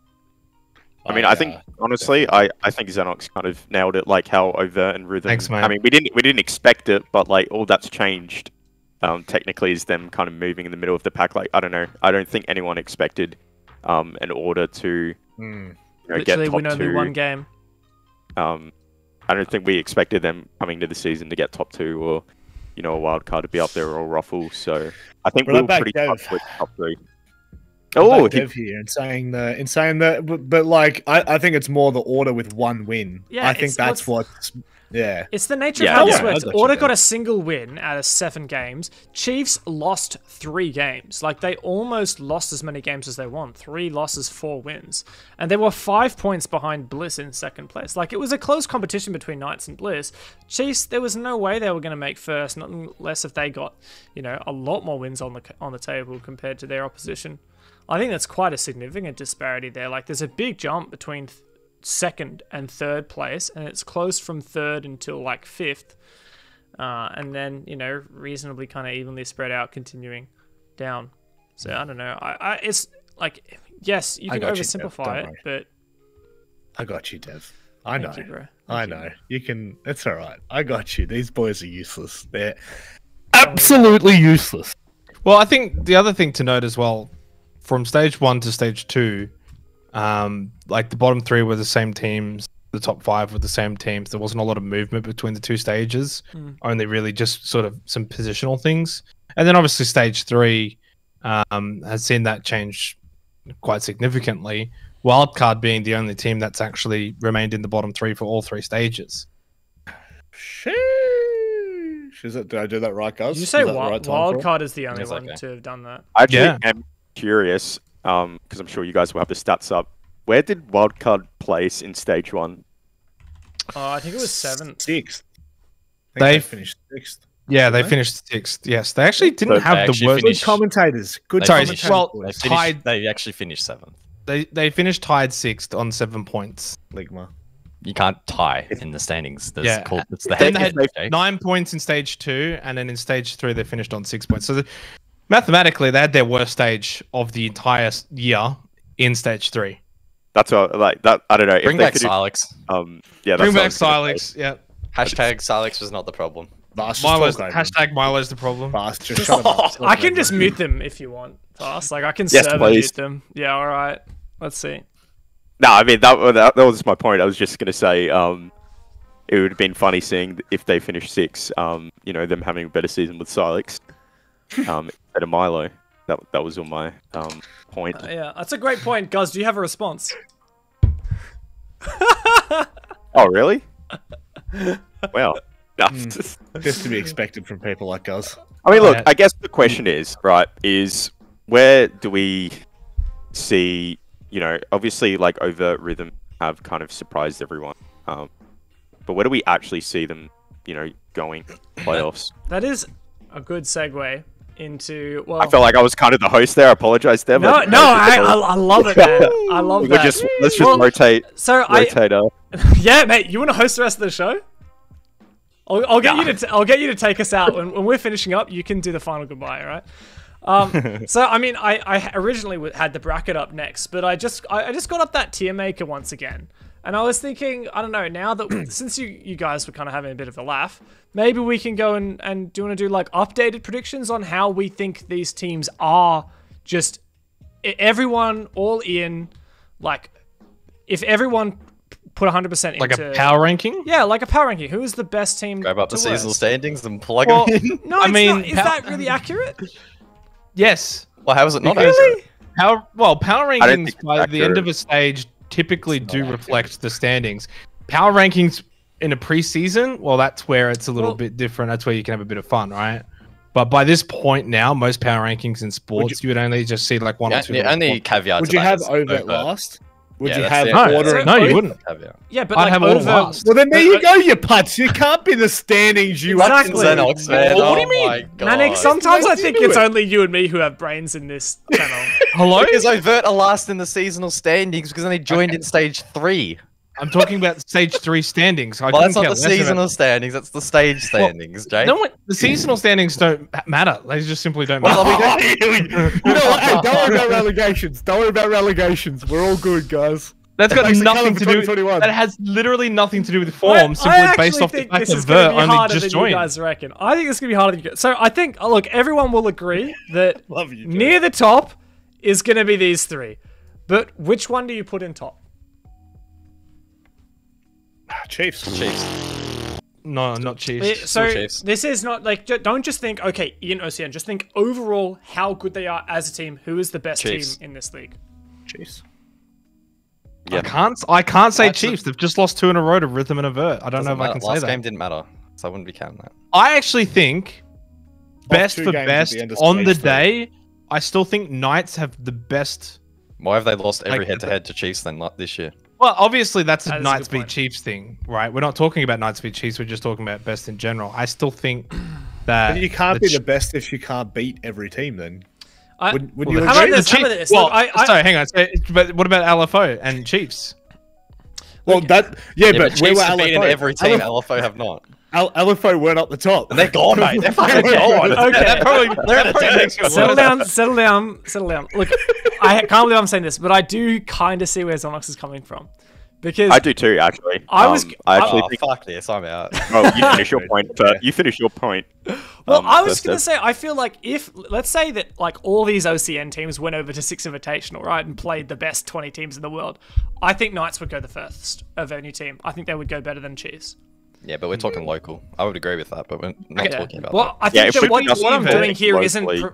What I'm doing here isn't arguing with you. I think we're just identifying there's a difference between like Knights might match up poorly against Chiefs and Chiefs always beats Knights, but Knights might be better against like international teams, for example. It's like some rock paper scissors shit. It is. I mean, that's how life works What sometimes. would we leave? Would we I would leave agree, it but like that's a that? playstyle thing as well. Can we leave it like Knights and Chiefs in that top row? I think and then Knights just and Chiefs below are them? very like. It's like 1A, 1B kind of thing. Yeah. You Do could we do interchange- this I reckon then? you Do we leave them, just you leave leave them them equal like that? first. Yeah, But would agree. I would actually go as far to say that like I genuinely like if you were to ask me tomorrow if both Knights and Chiefs were put in the exact same bracket at the, let's just say the Mexico Major for example, I genuinely couldn't tell you who would perform better because I don't think there's enough there to claim that Knights would play better than Chiefs because we've seen that Chiefs have been well and truly batting above what we expected them to do coming into 2021. And you look at their APAC South performances, they've been just as good as the Knights. And you think about like the stage 2, Yeah. Knights kind of came first. I'm not going to say on a technicality at all because they played unbelievable, but IG lost their last 3 games or something like that. Like the last 2 games before they were on par for the major and they lost 2 of the most critical games that they could have won. I genuinely think if you ask me wholeheartedly who's better, Chiefs or Knights, domestically or internationally, I still don't think I could be too firm on the answer. But I think OCN performances, I think Chiefs. I think OCN obviously Chiefs, right? But if we're looking at it as the We're whole just looking at team, a team. Yeah, you have to remember. Well, Chiefs obviously won OCN Stage 1, OCN Stage 2. Knights ended up doing. They won the playoffs in Stage 1 for APAC South, and then they finished first in Stage 2, right? Now, actually, ironically, both of them have kind of swapped a little bit in terms of Stage 3. Knights better in OCN, Chiefs a little bit better in APAC South. So they're as close as you can probably say. But I think, as Dev said it before, if you were to take both teams, put them in the major, I'd probably back Knights a little bit more. But I think we can maybe get off this and just... I actually want to just really kind of roll off what you're saying as well a bit. I think Stage 2, Knights were way better. But I think Stage 1, even though Knights did better in APAC South, you got to remember as well, in the playoffs we had, this is no excuse, but we had Fnatic straight away, and then we had CAG as soon as we lost. But the reason why it's no excuse is because Knights ended up beating Fnatic 2-0 anyway, so it didn't. In a BO3, whereas we had to play a BO1. If you had them in a BO3, if you had them in a BO3, you would have lost the first map anyway. So and then we're a team that are kind of like Knights in a fashion where we play off a lot of momentum and adapting. I don't know. I'm not trying to make excuses there, but I think the Stage 1 kind of performance in APAC South wasn't so. You guys got bracket shafted. You guys got bracket shafted. I think we got a little bit bracket shafted, and if it was a BO3, I wouldn't even brought it up. I think BO1s was. If you guys lost to Fnatic in a BO3, then I mean, God help you. So. Yeah, exactly. I just think stage 1, I think were a lot more even. Knights and Chiefs. I think Stage 2 though, they were definitely way more consistent, and then I think Stage 3 now we're seeing Chiefs maybe a bit more consistent. I can't really say, but I think both of these teams are really close, even match. Super close. You can make a strong argument for either. Exactly. I think put them in pretty much. The only fair way to treat it is to have them equal here, I think. Yeah. Yep. We can only split them once they've had international exposure, which Chiefs, unless they make the major, won't because they can't make SI. So. Yeah, and obviously the Chiefs themselves will say we've got a good record against the Knights, and that is definitely true. But this is not about the head-to-head. If it was the head-to-head, Chiefs obviously win it, but it's not. So, as for Bliss is just literally one under both of them. I mean, if Bliss just had let's say they were playing APAC South and they were doing well there, then I think maybe they would be a run for the money with the top two. But I feel just because, two things. Firstly, they haven't won OCN. They haven't won OCN. Let's say Bliss had won Stage 1 and Stage 2 of OCN, then that would be a real conversation, right? Because people would say but Knights and Chiefs have APAC South to play at the same time. But then you can say, but Bliss beat them, so you can't discount that. But Bliss don't have that yet, even. So they don't have, they're playing well in APAC South, so we give them that credit. They've been beating Knights and Chiefs and OCN, so they have that credit. So I feel they don't have a leg to stand on to say that they're better than those teams. But they're about to be given another opportunity to prove it. I will just very quickly, just before we move on from that point, Vars is just sick of the conversation. He's back. I will just make this comment and, take of it what you will. APAC South, the overall standing, Stage 1, 2, and 3, Chiefs are only 1 point away from the Knights. So, I don't know. Really? Yeah, it's only 1 point difference, and it's pretty amazing. Take the record for what you will. The last time Chiefs lost to the Knights was back in one of the best tournaments ever put on in just Oceania in general. I don't know. That was in. Do you have a Chiefs jersey under the shirt, Manic, or something? What's going on? Wait, did Knights win? Didn't Chiefs win in Rect Gauntlet, or did Knights win? No, Knights did win. Maybe that just. Says how forgettable that event was. Oh! I guess kind of while we're on Bliss though, I guess my comment on Bliss is, I think that they are on the right track, getting on Chiefs' Knights level. I think they're doing a lot of the right thing to get to these teams level, improving their map pool, and also something that impressed me is improving their mental aspect of the game. I think that's something we've talked about a few times, and it's really important that not too many teams really work on it. And I think you have a good example as well. Wildcard probably have a poor mental, and then you have, you know, Knights and Chiefs that have a lot better mentals, and I think that's a huge factor, and it's really impressive that kind of Bliss are, you know, working on that leading up to APAC South. So I think no doubt, like, Bliss will definitely, I think they have a really good chance of making APAC South, and, you know, I think in the future they can definitely climb to Chiefs and Knights level. I can see Bliss beating at least half the teams in APAC South, which is pretty amazing to see, since in APAC South, any team can beat any other team. So, like, honestly, I feel like APAC South needs to be a 9-team league and Bliss just needs to get invited. But, you know, they're likely to kick out someone come the end of the year. So I'll take wildcard spot anyway. So. Or Order, honestly, it's bit of this, bit of that. Could very well be either of them. Or Direwolves as well. Or Q confirm as well, you know. Yeah, it could be anyone really at this point. QC has better peaks than these other teams that we're talking about. Credit to them. But just to stay on this, to rank these 8 teams, this is where it gets hard because, like, I don't really know who's the next, because no one comes close to Bliss, right? So who's next? I'll be completely honest. I'm going to go out there and say, from what I've seen from Overt in stage 3, if they're not 4th, they're 5th, 100%. That's my firm belief. And take of that what you will. I genuinely believe, and Vas, we had a conversation off air about this, but this team is just like, they are doing everything right, mechanically, technically, like even their mental state. Dev, you've spoken to Sawyer on multiple, like, every single player on that roster is just like gelling so well, and I would really put a firm, hard case forward to say that they're either 4th or 5th place at the moment. Well, let me throw this at you. Please. What do you think of that? No. Honestly, I would put Ruffle below them at the moment. Yeah, but, like just but again, below. similar to what we said about consistency? Similar to what we said about Knights and Chiefs, like Ruffle beat Overt. Can you do something for me, Dev? Can you put Ruffle 1 below, right? just drag them 1 below, and then grab Rhythm and put them with Ruffle. So it would be like that then. Oh well, I mean, I don't know. I don't know what the. I wouldn't put Overt. I would put Overt with more of a gap behind. Yeah, I wouldn't put a gap, but yeah. Well, I mean, the idea is that, like, you've got 2 people tied first, then no one second, then 1 third, then 1 fourth, and then no one 5th because 2's tied. Well, then you bump Rhythm. Well, actually, yeah, it would be like this. Sorry, I'm getting very technical about this. Yeah. So is that kind of what you're thinking? I think if we were being, like, utterly realistic here, I would probably go as far to say that Ruffle are where Overt are, and the only reason I would say that is due to Ruffle's consistency throughout stage 1, 2, and 3.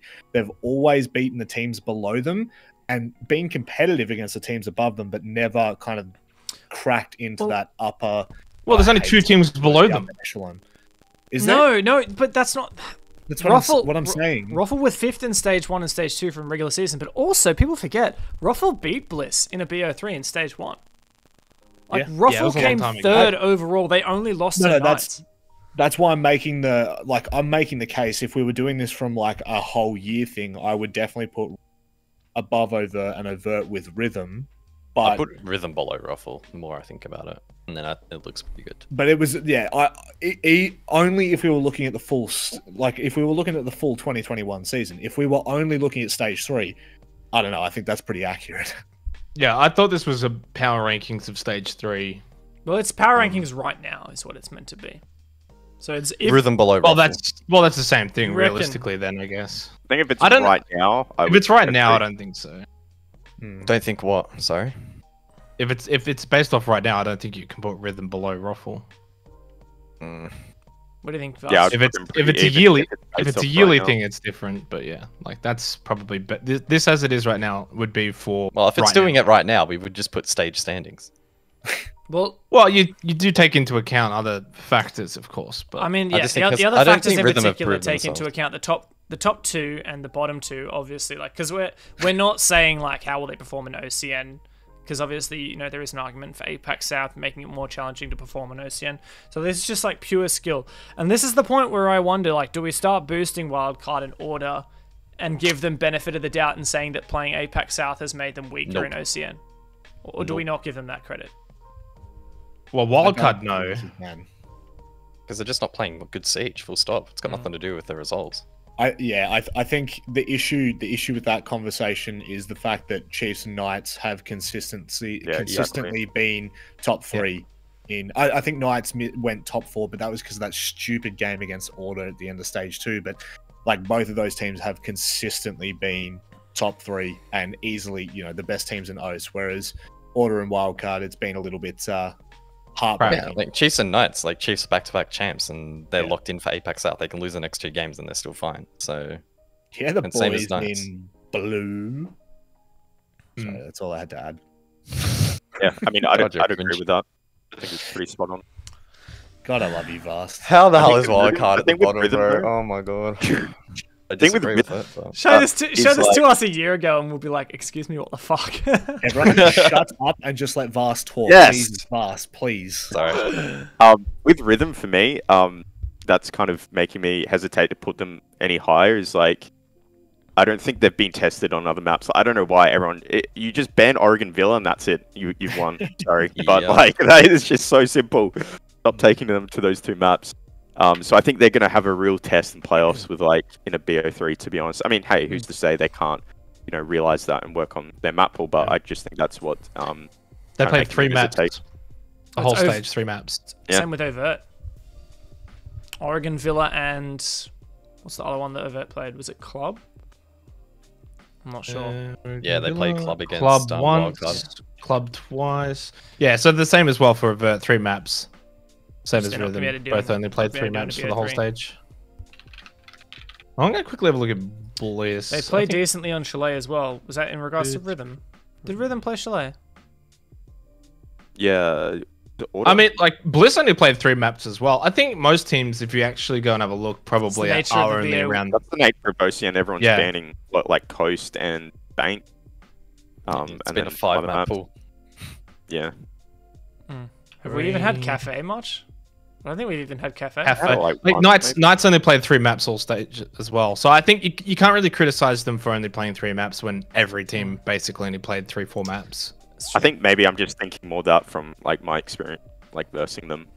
Past. like- You just got to remember, every team played Villa like a million times this stage. Yeah. Yeah. Yeah. At least with the that- Apex South teams, you can say they're playing more than 3 maps because they're playing other ones in Apex South. Like, for example, like Wildcard and Chiefs are playing Bank. I think Knights is playing Coastline, right? Or am I getting confused? No Played one it played once. Coastline this No one stage. in OS, yeah. No one In- played it this stage. But in Apex South, right? Apex Yeah, they South. played it against Chiefs. Oh, yeah. We only saw Cafe once, Bank once. Like literally the entire stage was Villa, Oregon, and Chalet. That was it. Yeah, a bit lame. So here's Like a Villa 9 times. That is ridiculous. So here's is that a the scary- record? here's a scary bomb that Sky's dropping. Highly doubt Wildcard will stick together if they get relegated. Yep. No, well, Waiting obviously. for it. Waiting for that conversation.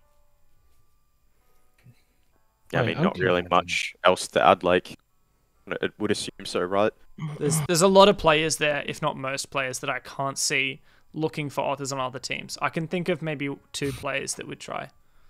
What? Yeah. What would happen? Let's just I think we'd be losing theory some craft insane here. talent. let's be such a shame. theory craft. here we go. Wildcard stay in APAC South, but drop out of OCN. Like, I mean, There's no way they're okay. gonna stay. Hang on. Am I going crazy? Or I definitely saw that next year you don't have to play a national league to play in the global circuit. Correct? I saw that tweet, but like, Allegedly, but not yeah, officially I think announced. it's exactly Yeah, If nothing that official, happens, Manix. speculation. If that happens, I mean, maybe Wildcard just go stuff it. Let's just put everything into APAC South, and if they still have these results, well, then they're they're in the shitter. It is scary though, Dev. Like you said, I know that there's only one player left from the the 2020. Was it Tokoname? Was that where the 2020? I think it was the last time that we saw them in an international event. Like, And it's they pretty just- heartbreaking. 2020. Well, they went to SI, but I think SI was after Tokoname, but it was They got slapped at SI. yeah. I thought it was the other Unfortunately. way around. Yeah. Yeah. Tokoname, they also got first rounded, but it was a competitive match.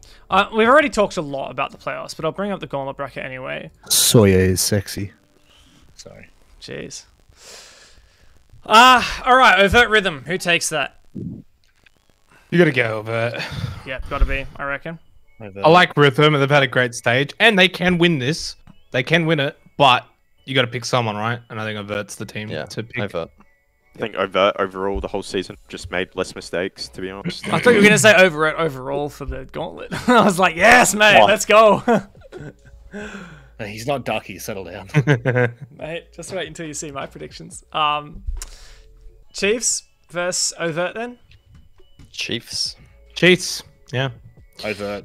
Well, the storyline, I want Overt to win the whole thing, Hang but on, it's not going to happen. Here you go. If Chiefs win against IG, Overt win against the Chiefs. If the Chiefs lose to IG, I think that the Chiefs will then go hard in this. No. Yep. I would think No, the exact, 100%. I would Listen, go the exact listen. opposite. If they No, lose to listen. IG, they lose this because Yeah, the but mental's gone. okay. You're just saying that because you're just going to go ahead and make a comment there. But this is why. What? You ready? No, you had My nothing to job. back that up. You just said, "Oh no." I said because their mental will be choked. If they lose against IG, they're done. Okay. Year's What, done. you're gonna keep falling back to your goddamn bloody. Oh, Specker said one day it was 95% mental, so it's gotta be. Okay, well, Here it is. as the Okay. number one predictor in the region, I can say Oh, this stuff with shit. conviction. I can't so- even argue with that, can I? I can't even be mad. It's at that. unrefutable, mate. Yeah, but in your Who- playoffs, wait, hang on not a too second, good. hang on a second. Your Who- playoffs aren't too good, are they? Who was the playoff playoffs- predictor playoffs king don't in matter, stage 2? Playoff Who predicted king the is playoffs? me twice. Yeah, Playoffs. and me. And First, me. first stage Okay. and second stage, baby. I'm telling you right now. I'm a big Bliss fan, so I kind of adopted the mantra that playoffs don't matter. So. Look, if Chiefs, this is the reason why I say this. If Chiefs lose against IG and IG then go to, I think it will be 14 points, Chiefs will stay on 9 points or whatever it is, them locking in the major is impossible from there. That's why I say that then they will focus heavily on the OCM playoff bracket. However, if they win against IG, they've got order up on the next week, and I think they'll just cruise through this game. I do not think that they'll be taking over as serious as if they lose to IG, just because of what's on the line for APAC South for them. Because we know for a fact that APAC South is where they've put all their eggs this stage. All right, man. You've spoken a lot about the Chiefs. How about Vast here? Do you agree with him, or do you think he's talking absolute shit. rubbish? At least I don't Aye. talk over Vast. Let's get our Chiefs jerseys out, Matic. I totally agree with you.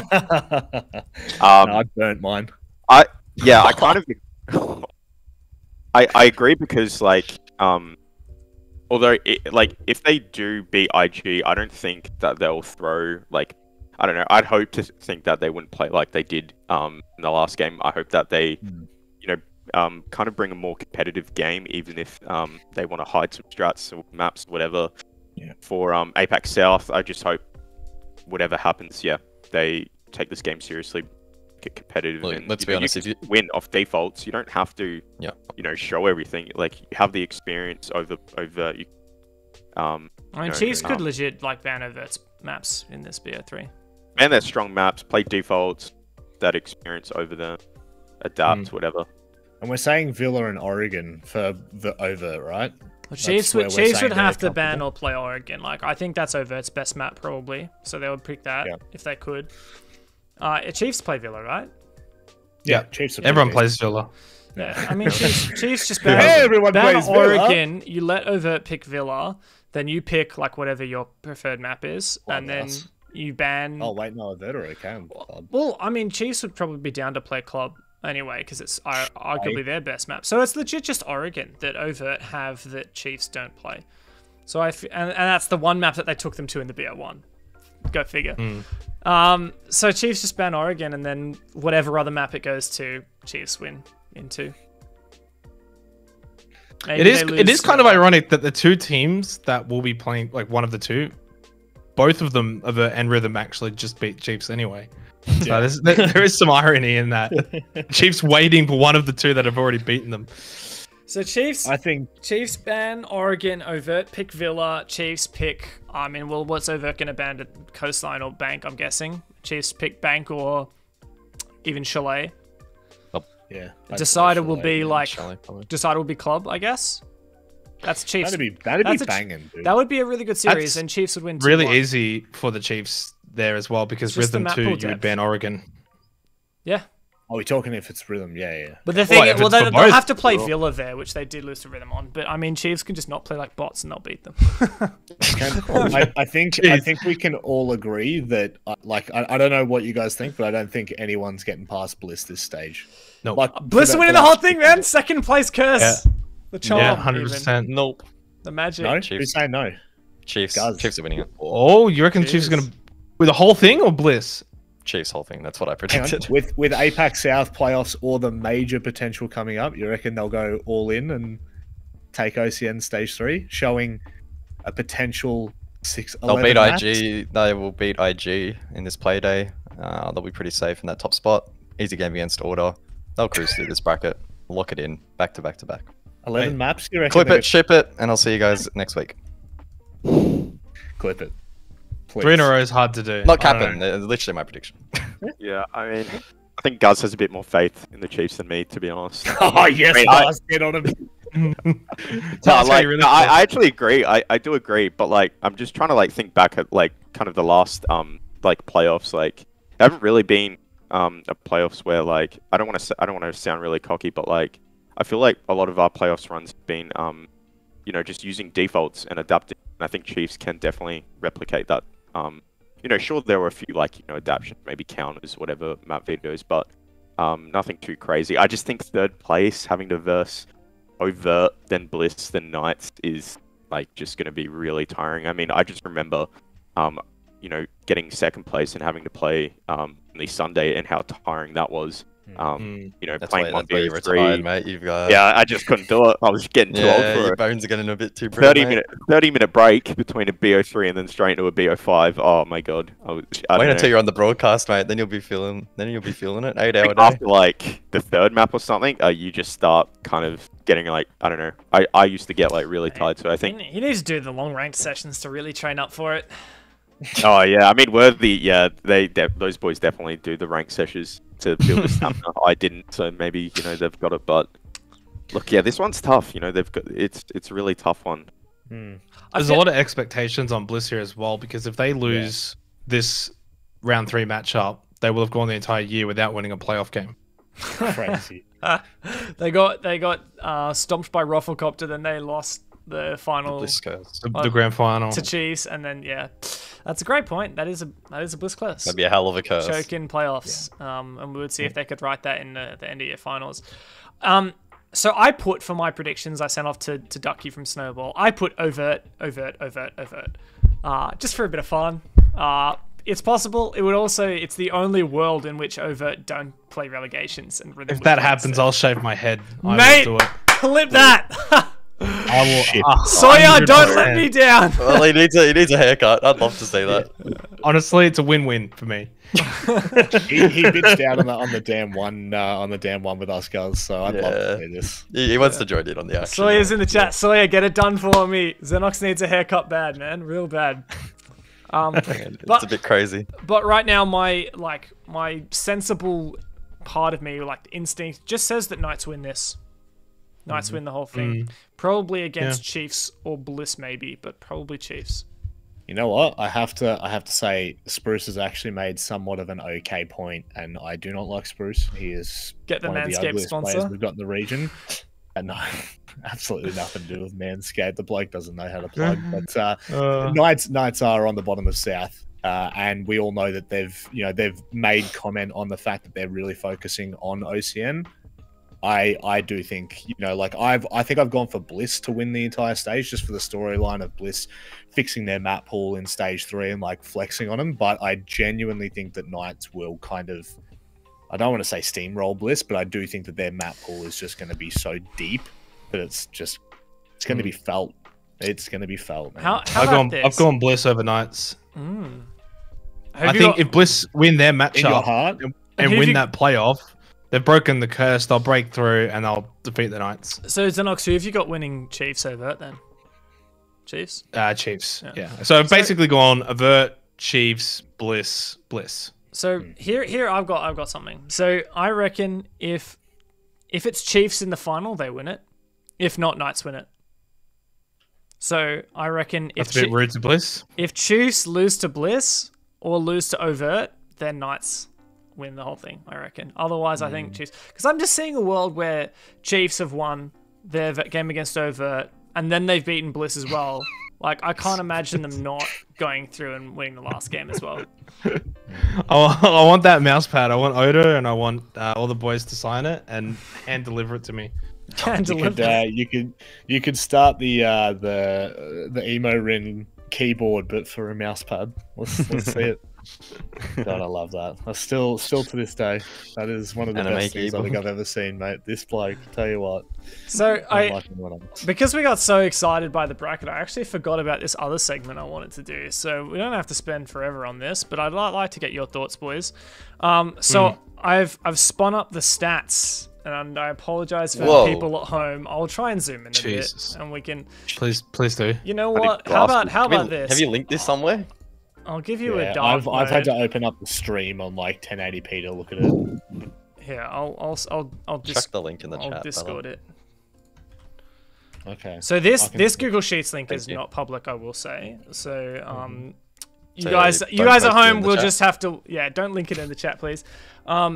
This stat spreadsheet we will make available to the teams after the season is over. But for now, whoever PayPal's me the most will get the. All I see is Digital 54 kills and 0.95 KD. So he's got what? That's 57 deaths. Nice. That's I like that. Yeah. Well, his deaths are in this column, by the way. Yeah, so maybe I'll just hide this one. How are Sage's stats so bad? I would have thought he'd be doing better than that. That's I've crazy. always wanted to do a oh shit, that was not what I was trying to do. What did you just do? Mate, good question. Oh, I was looking at stage 2. Holy shit. There we go. Good for me. Let's get ourselves a custom kind of nice dark grey going. Yeah, that's what I like. Oh god, Jesus Christ. Can we not turn this into the spreadsheet? Actually, stream? I'm so tempted to. You guys want to get some? So we get rid of the. How about? How about this? Do you want to get some conditional formatting in? Do I? How about no? All right, conditional formatting can get like yellow for like an even KD, green positive, or red negative. Yeah, legit, man, legit. Wouldn't take long.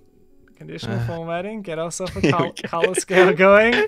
Midpoint 50%. Wait, go midpoint number. This is literal porn for Dev. I don't know how we're allowed to stream this. Value, we got max value. We get one of these. Here we go.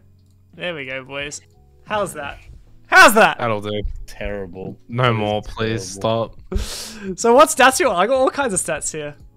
How low does this go? How long can you keep scrolling? Oh, forever, mate. Forever. Who's the last? I just want to see forever ever. Enigma. Apparently. Oh, this is stage 2. This is stage. Yeah, you did it on stage 2. Stage 2 stats. Oh no! It was stage 2 all along. He's ruined it. All right, this is stage 3 stats. There we go. And we get this back up again. Has digital improved? No, it's actually gotten worse. Jeez. Jeez. Any comments? No comment at this point of time. Come on, Dig. I thought AFX was popping off there for a second, but he's unfortunately not. I was like, how is he above Bailey? What I was thinking. There we go. Oh, yeah. Jeez, look at Jigsaw. Bloody hell. 1.91 again. Holy shit. It's only one player with like an absolute bright green. Yeah, jeez. 1.91, dude. That 84 kills and 44 deaths. Holy shit. Hey, Can we sort that KD? We can. Dude, Josh, let's go. Sage, baby. there you go. You were talking about Sage. He's better than Worthy. Yeah, he's popping. It's better than Worthy. Look at Cairo. Yeah, Cairo. Credit to Cairo, hey? Yeah. I'd say it's because of cheese. Who do you reckon's got the best costs? Oh my god, there's so many. I don't care about cost at all. Juicy? Awful stat. Awful stat. Are you high? It's Elements, Shade, Sawyer. I wish. Actually, it's actually interesting the kinds of players that you see. Like Todd's got a good high cost. You're right there, man. How about this? Do you want to see who had the most traded deaths? Yeah, that's a good start. Surely it was Dig. Yeah, digital. No, that would be the most untraded deaths. Surely you got yeah. Todd and Shade. He's always last alive. So your traded deaths are good because it means you're dying, but someone's trading you back. Your traded kills are bad because it means you're getting a kill and then they're trading you back. So the most impactless kills are from Jigsaw, believe it or not. He's getting traded. Oh. He's getting traded more than any other player when he entries. I mean, it makes sense you had. I mean, He doesn't get killed very often, so you got to. Actually, Well, yeah. so the ratio is very high though. So 38 out of his 44 kills were traded back straight away. Sorry. No. 38 out of his 84 kills, right? Yeah. So does that imply that Sage, who's much I mean, lower there on that, I can make a new stat here. Do we want to get a trade? Do we want to get a trade ratio going? a trade of a trade of a trade? So we want to go like, so it's traded, so kills. Oh no, we'll go deaths divided by traded deaths. God damn. It's starting to look like a stock market listing. What am I? Yeah, I'm just struggling to keep up. With this whole thing. Okay, we'll chill out. We won't do it then. Yeah, is that because you stuffed it up? No, it's because Spruce is telling me to get off the broadcast. I'm enjoying myself a little bit too much here. But Can you just show me who's at the bottom of the KD ratio? Just sort it and scroll down. Novakes. Did Novakes even play in stage 3? Hot shot. I think the first 2 games. Oh, So it's Novakes, Twent, Pat, OJ, Twent. Jack Downs, Twent. Becca. Oh, Sawyer. no. Nah, leave Sawyer, Twin come alone. get your boy. Come get your boy, Sawyer. He does all the dirty work, mate. Poor guy. I'm curious who has the best Hard breach, man. KD ratio. Oh, sorry, headshot ratio. It's AFX. Becca and Twin Jack sides. Daddy. Sheesh. There's Fragos and Dragos. Oh, they've Crazy how entered as 2 Jigsaw's only different got a players. 63. Oh, well. There you go, guys. So that was your dev spreadsheet porn of the week. This is my extra special segment that I'm sure everyone. Each week you should just come back with a new formula that you've learned. Hang on a second. You're claiming that as your segment. Whose bloody idea? I tell you what, all the brains of this operation never get a bloody look in. Sheesh. Thanks for suggesting that we talk about MVPs, Rob. I appreciate it. We didn't even talk about MVPs. We just shit talked Twent. Pretty much, Just mate. before we start to wrap it up, I did have one thing I wanted to talk about. Yeah. It's a Is this your apology? very brief topic, but it's about the state of Siege, right? And it's very important. Since we started this year, back in stage 1, it was a long time ago. Vast was still playing when he was still good. Jeez. And one thing I've sort of kept an eye on as we've, progressed through stage 3 is the lack of overtimes. Has anyone else seen this? Yeah. Stage 2 1, overtimes, we had 10 overtimes. Stage 2, we had 6. Stage 3, we've had only 2. What's up with that? What's going on here? I reckon people have learnt how critical a point is. I think Thanks, people have Manic. learnt the consequences. Fast, I got want your actual opinion instead. I'm just drawing blank here. I'm sorry. I mean, Is it just a coincidence? Is there anything to it? I mean, there could be some. It could relate a little bit to the meta, maybe. I mean, was stage 1 the 22nd meta? I don't know how long it ago was that already was. dead. No. It was fresh out of it. That was last when was year. the Well, year- Murray got nerfed. Yeah, it was last year. Okay. Yeah. I mean, Eighty I will admit, the meta we have started to see this stage in OCN is a lot more. I don't want to use the word aggressive in terms of like the ops we're seeing. Like we're seeing less Flores, we're seeing a lot of thinker. Like you know what I mean? More like less util heavy ops, more Lots of lion. free roaming, Yeah. aggressive operators. So maybe I don't know, that could have definitely an influence in the OT. I'm not really sure, to be honest. It could even just be, I don't know, some teams are just sucking a lot more this stage. I don't know. I feel like the teams that are losing lose bad. Like look at Chiefs, for example. Yeah. They lose bad. Yeah, look at them. They Chiefs didn't lose a single overtime. Like they didn't play any overtimes. In fact, they won 4 games outright and they lost 3 games outright. I don't know, man. Yeah. I'm going back to my good point that I made that was completely valid and has, broken the foundations of how we think of Siege in 2021, especially in stage 3. I think teams have realized, the point here and there, it can kill you. It'll come back to haunt you. Stop Look slacking. at Bliss. Look at Bliss, man. They're missing out. They're missing out on the grand final spot. Maybe it's all a ruse. They just Maybe. wanted to aim for that second place so that they could get Yeah. the charm, the magic They knew. curse. Hey, Xenox, why do you think Here we go. Well, He doesn't have a bloody clue. I honestly believe it does come down to playstyles, also map knowledge. I think there's a whole bunch of different factors. I also, as much as I hate to say it, I do agree with Manic as well. I think there's a point to be made that as more teams have, got used to this format and the whole overtime system and points 2-1, 3, etc., you probably get to that 6-5 and you think, right, yeah, this is where we can sort of finish it off. Maybe we know that the other team's going to try and play in a more aggressive manner. There's a whole bunch of different factors. And probably in some cases, it just comes down to blind luck. Just sheer bloody luck. There was a lot of 7-5s. Like, if you go back and look at the matches, how many match points were there at 6-5 that could have gone to OT but didn't? You would have to really dissect all of those kind of rounds. I don't have the time to do that, but I just found it quite fascinating how very little OTs we had, even in APAC South. It's the same mantra there. So, yeah, it's a mystery. There you go. Interesting. Going to be interesting to see how that develops and whether we see more OTs. I mean, in the nature of BO3s, you'll see less overtimes because the maps are more favored towards one team. So in playoffs, you probably won't see many OTs, but who knows? Maybe it'll just be really evenly matched games, so we will. Yeah, I'm very interested to see how the meta keeps developing, because I think we're in a pretty interesting place at the moment where teams can afford to bring ops like Lion. It's like, how much Lion do we see? It's like Nook. Yeah. Like Nook. Lion was never played before stage 3. Lion was the 4th most banned attacker in OCN this stage. Yeah, there you go. Bang. Yeah. Dude, I mean, I've said it before coming into 2021, but I'll just reiterate it now. This is by far the most entertaining meta that there's ever been. By a country bloody mile. And back in the day when remember back in the day when it was like you just throw your smokes down and then you execute, and you just push them onto the site. You throw your smokes down and then you get your guys there, or you just spend the entire time. Wait, that was 2017. Or you spend the entire time clearing shields. It's like, no, it's so much better now. You were a glass mate, by the way, Vast. I remember. Yeah, I was. More nerfs to Thatcher. Do we? We I like my man just doesn't get more nerfs. He's not crazy good.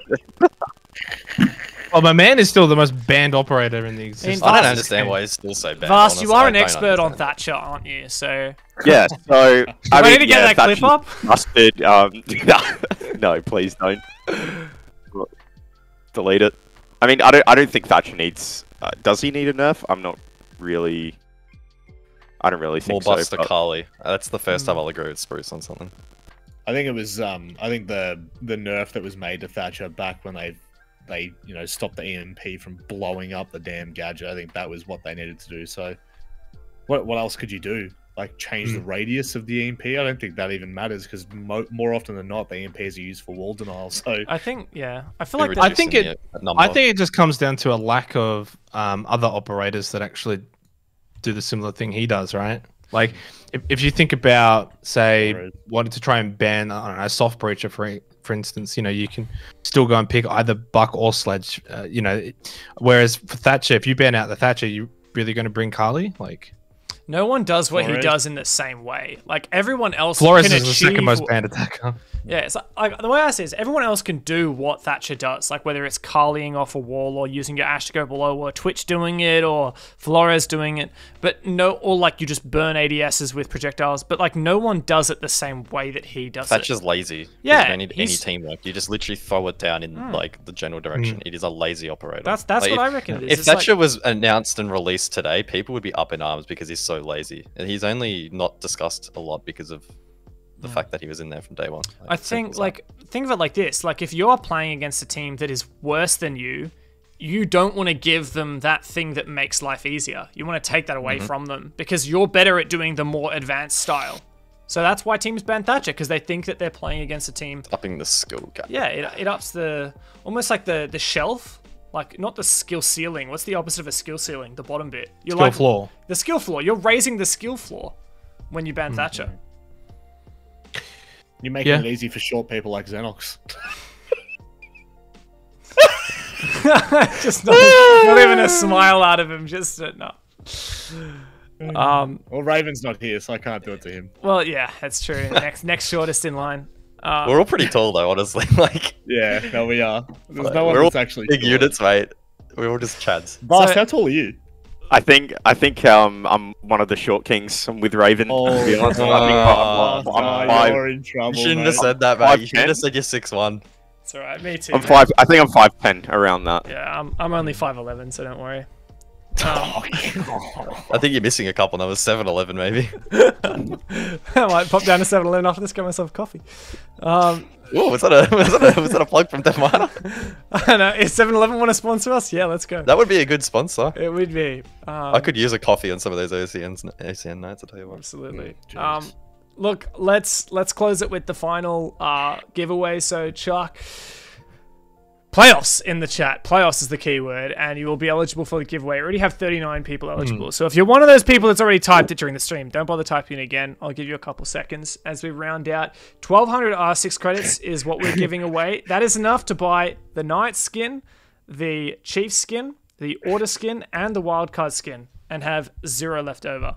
I'm not gonna lie. The funniest thing of watching this is watching the fact that Repix and Jigsaw haven't said anything for like the past hour, and the second you say giveaway, they are the first two people. Cairo, yeah, all these people that could have been on the. Yeah. Oh, sorry guys, we're very busy scrimming and practicing. I'm gonna throw Ed Penn under the bus. I'm going to throw Ed Penn under the bus and read verbatim what he told me. So I was like, hey, mate, great game. You know, congrats on getting MVP. Would you like to come on Reload? He's like, yeah, I'm down for the MVP interview. And for the Reload thing, I will think about it and get back to you in a short time. And then he says, sorry, Dev. I can't attempt the Reload this Monday, but I am interested in it. I'm hoping for future ones if it's still available. That is pathetic. Lost your chance. Lost your chance, you bloody kettle drinker. We finished at 10:40. All right. Yeah, he's in chat. All right, Ed Pan, I'm a big fan. We'll get you on in future, all right? But look, all this scrimming. Who needs to practice? I thought you guys had a good map pool now. Why do you need to scrim? Yeah, just chat shit. You already beat Chiefs, all right? I mean, come on. Doesn't get much better than that. Well, they beat Rhythm and they beat Chiefs already, so they should just skip to Bliss, right? Yeah. Oh my god, it actually was Jigsaw who won it. There's no shot. That's what good. is with this? Where's the cap? Oh no. You're rigging this, Dev. 100%. I'm not, like, straight up, like, I'll show you. It says Jigsaw. It says Jigsaw, I swear. It's so easy, man. It's unfortunately not as easy as winning a playoff match, but hopefully you guys can turn it around. At this point, Jigsaw's won more giveaways than he has matches in playoffs. Well, we only got to win one giveaway, so... It's alright, you got Spruce now. Spruce has already solved the map pool issue. Spruce is also going to solve the playoff issue. Well, how is it that 2 of our 3 giveaways tonight were people from Bliss? It's a sign. They're in that second slot. I'm telling you, they're going to win it all. We've got, like... bloody so many people watching and so many people entering the giveaways, but still Bliss is somehow... Oh, Uncooked Toaster won, though. Yeah, it's true. Maybe Bliss need to pick him up. For the 7th time. I mean, Jigsaw did make a good point in chat, I do want to add. He did say that I'm not there now.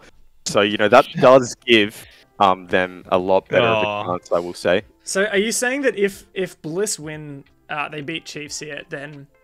like, you are... then I wasn't the problem. You've never been beaten by Bliss before. You are definitely none of your teammates will be able to say that. You are hitting the nail on the head, Dev. It would be the same as like saying, you know, am I the same worth as Dev, knowing that Dev has gone to SI? You know what I mean, Vas? You get me when I say it's that? Not the same, man. You know, it doesn't hit the same. All right, that rounds out tonight. We have the playoffs on this Saturday and Sunday, so make sure you tune into them. We'll have all the normal stuff going. Rainbow Six ANZ is where you want to watch it. We also have it on Rainbow Six Bravo, but if you're on Rainbow Six ANZ, you'll be eligible for the $50 M-Wave voucher giveaways that we do for the matches of the day. So I highly recommend you go to R6 Esports OCE on Twitter. That's R6 Esports OCE. And see all those giveaways and just watch the stream. You can get involved in that. We'll have on this channel the Playday 1, Playday 2, Saturday, Sunday, plus Reload on Monday. And hopefully we'll be able to get one of the players from the winning team. I mean, I'm just so sick of they'll be scrimming. Busy scrimming. They'll be scrimming the day after they win it. So yeah, hopefully they don't dog us, and I'm saying this to all you guys who are listening. Please don't dog us next Monday after you guys. Bliss aren't winning, so you're probably not talking to any of them right now. Honestly, if it's like Chiefs or Knights who win it, they're not going to want to come on because they've got Apex out. So I kind of hope Bliss win it because they'll actually come on. Or Overt. Or Overt, yeah. Hey, because then they won't have to worry about relegations. Yeah, true. They've literally got nothing to play. They've got nothing for all year. They won't have to play anything until next year. They have the least amount of excuses.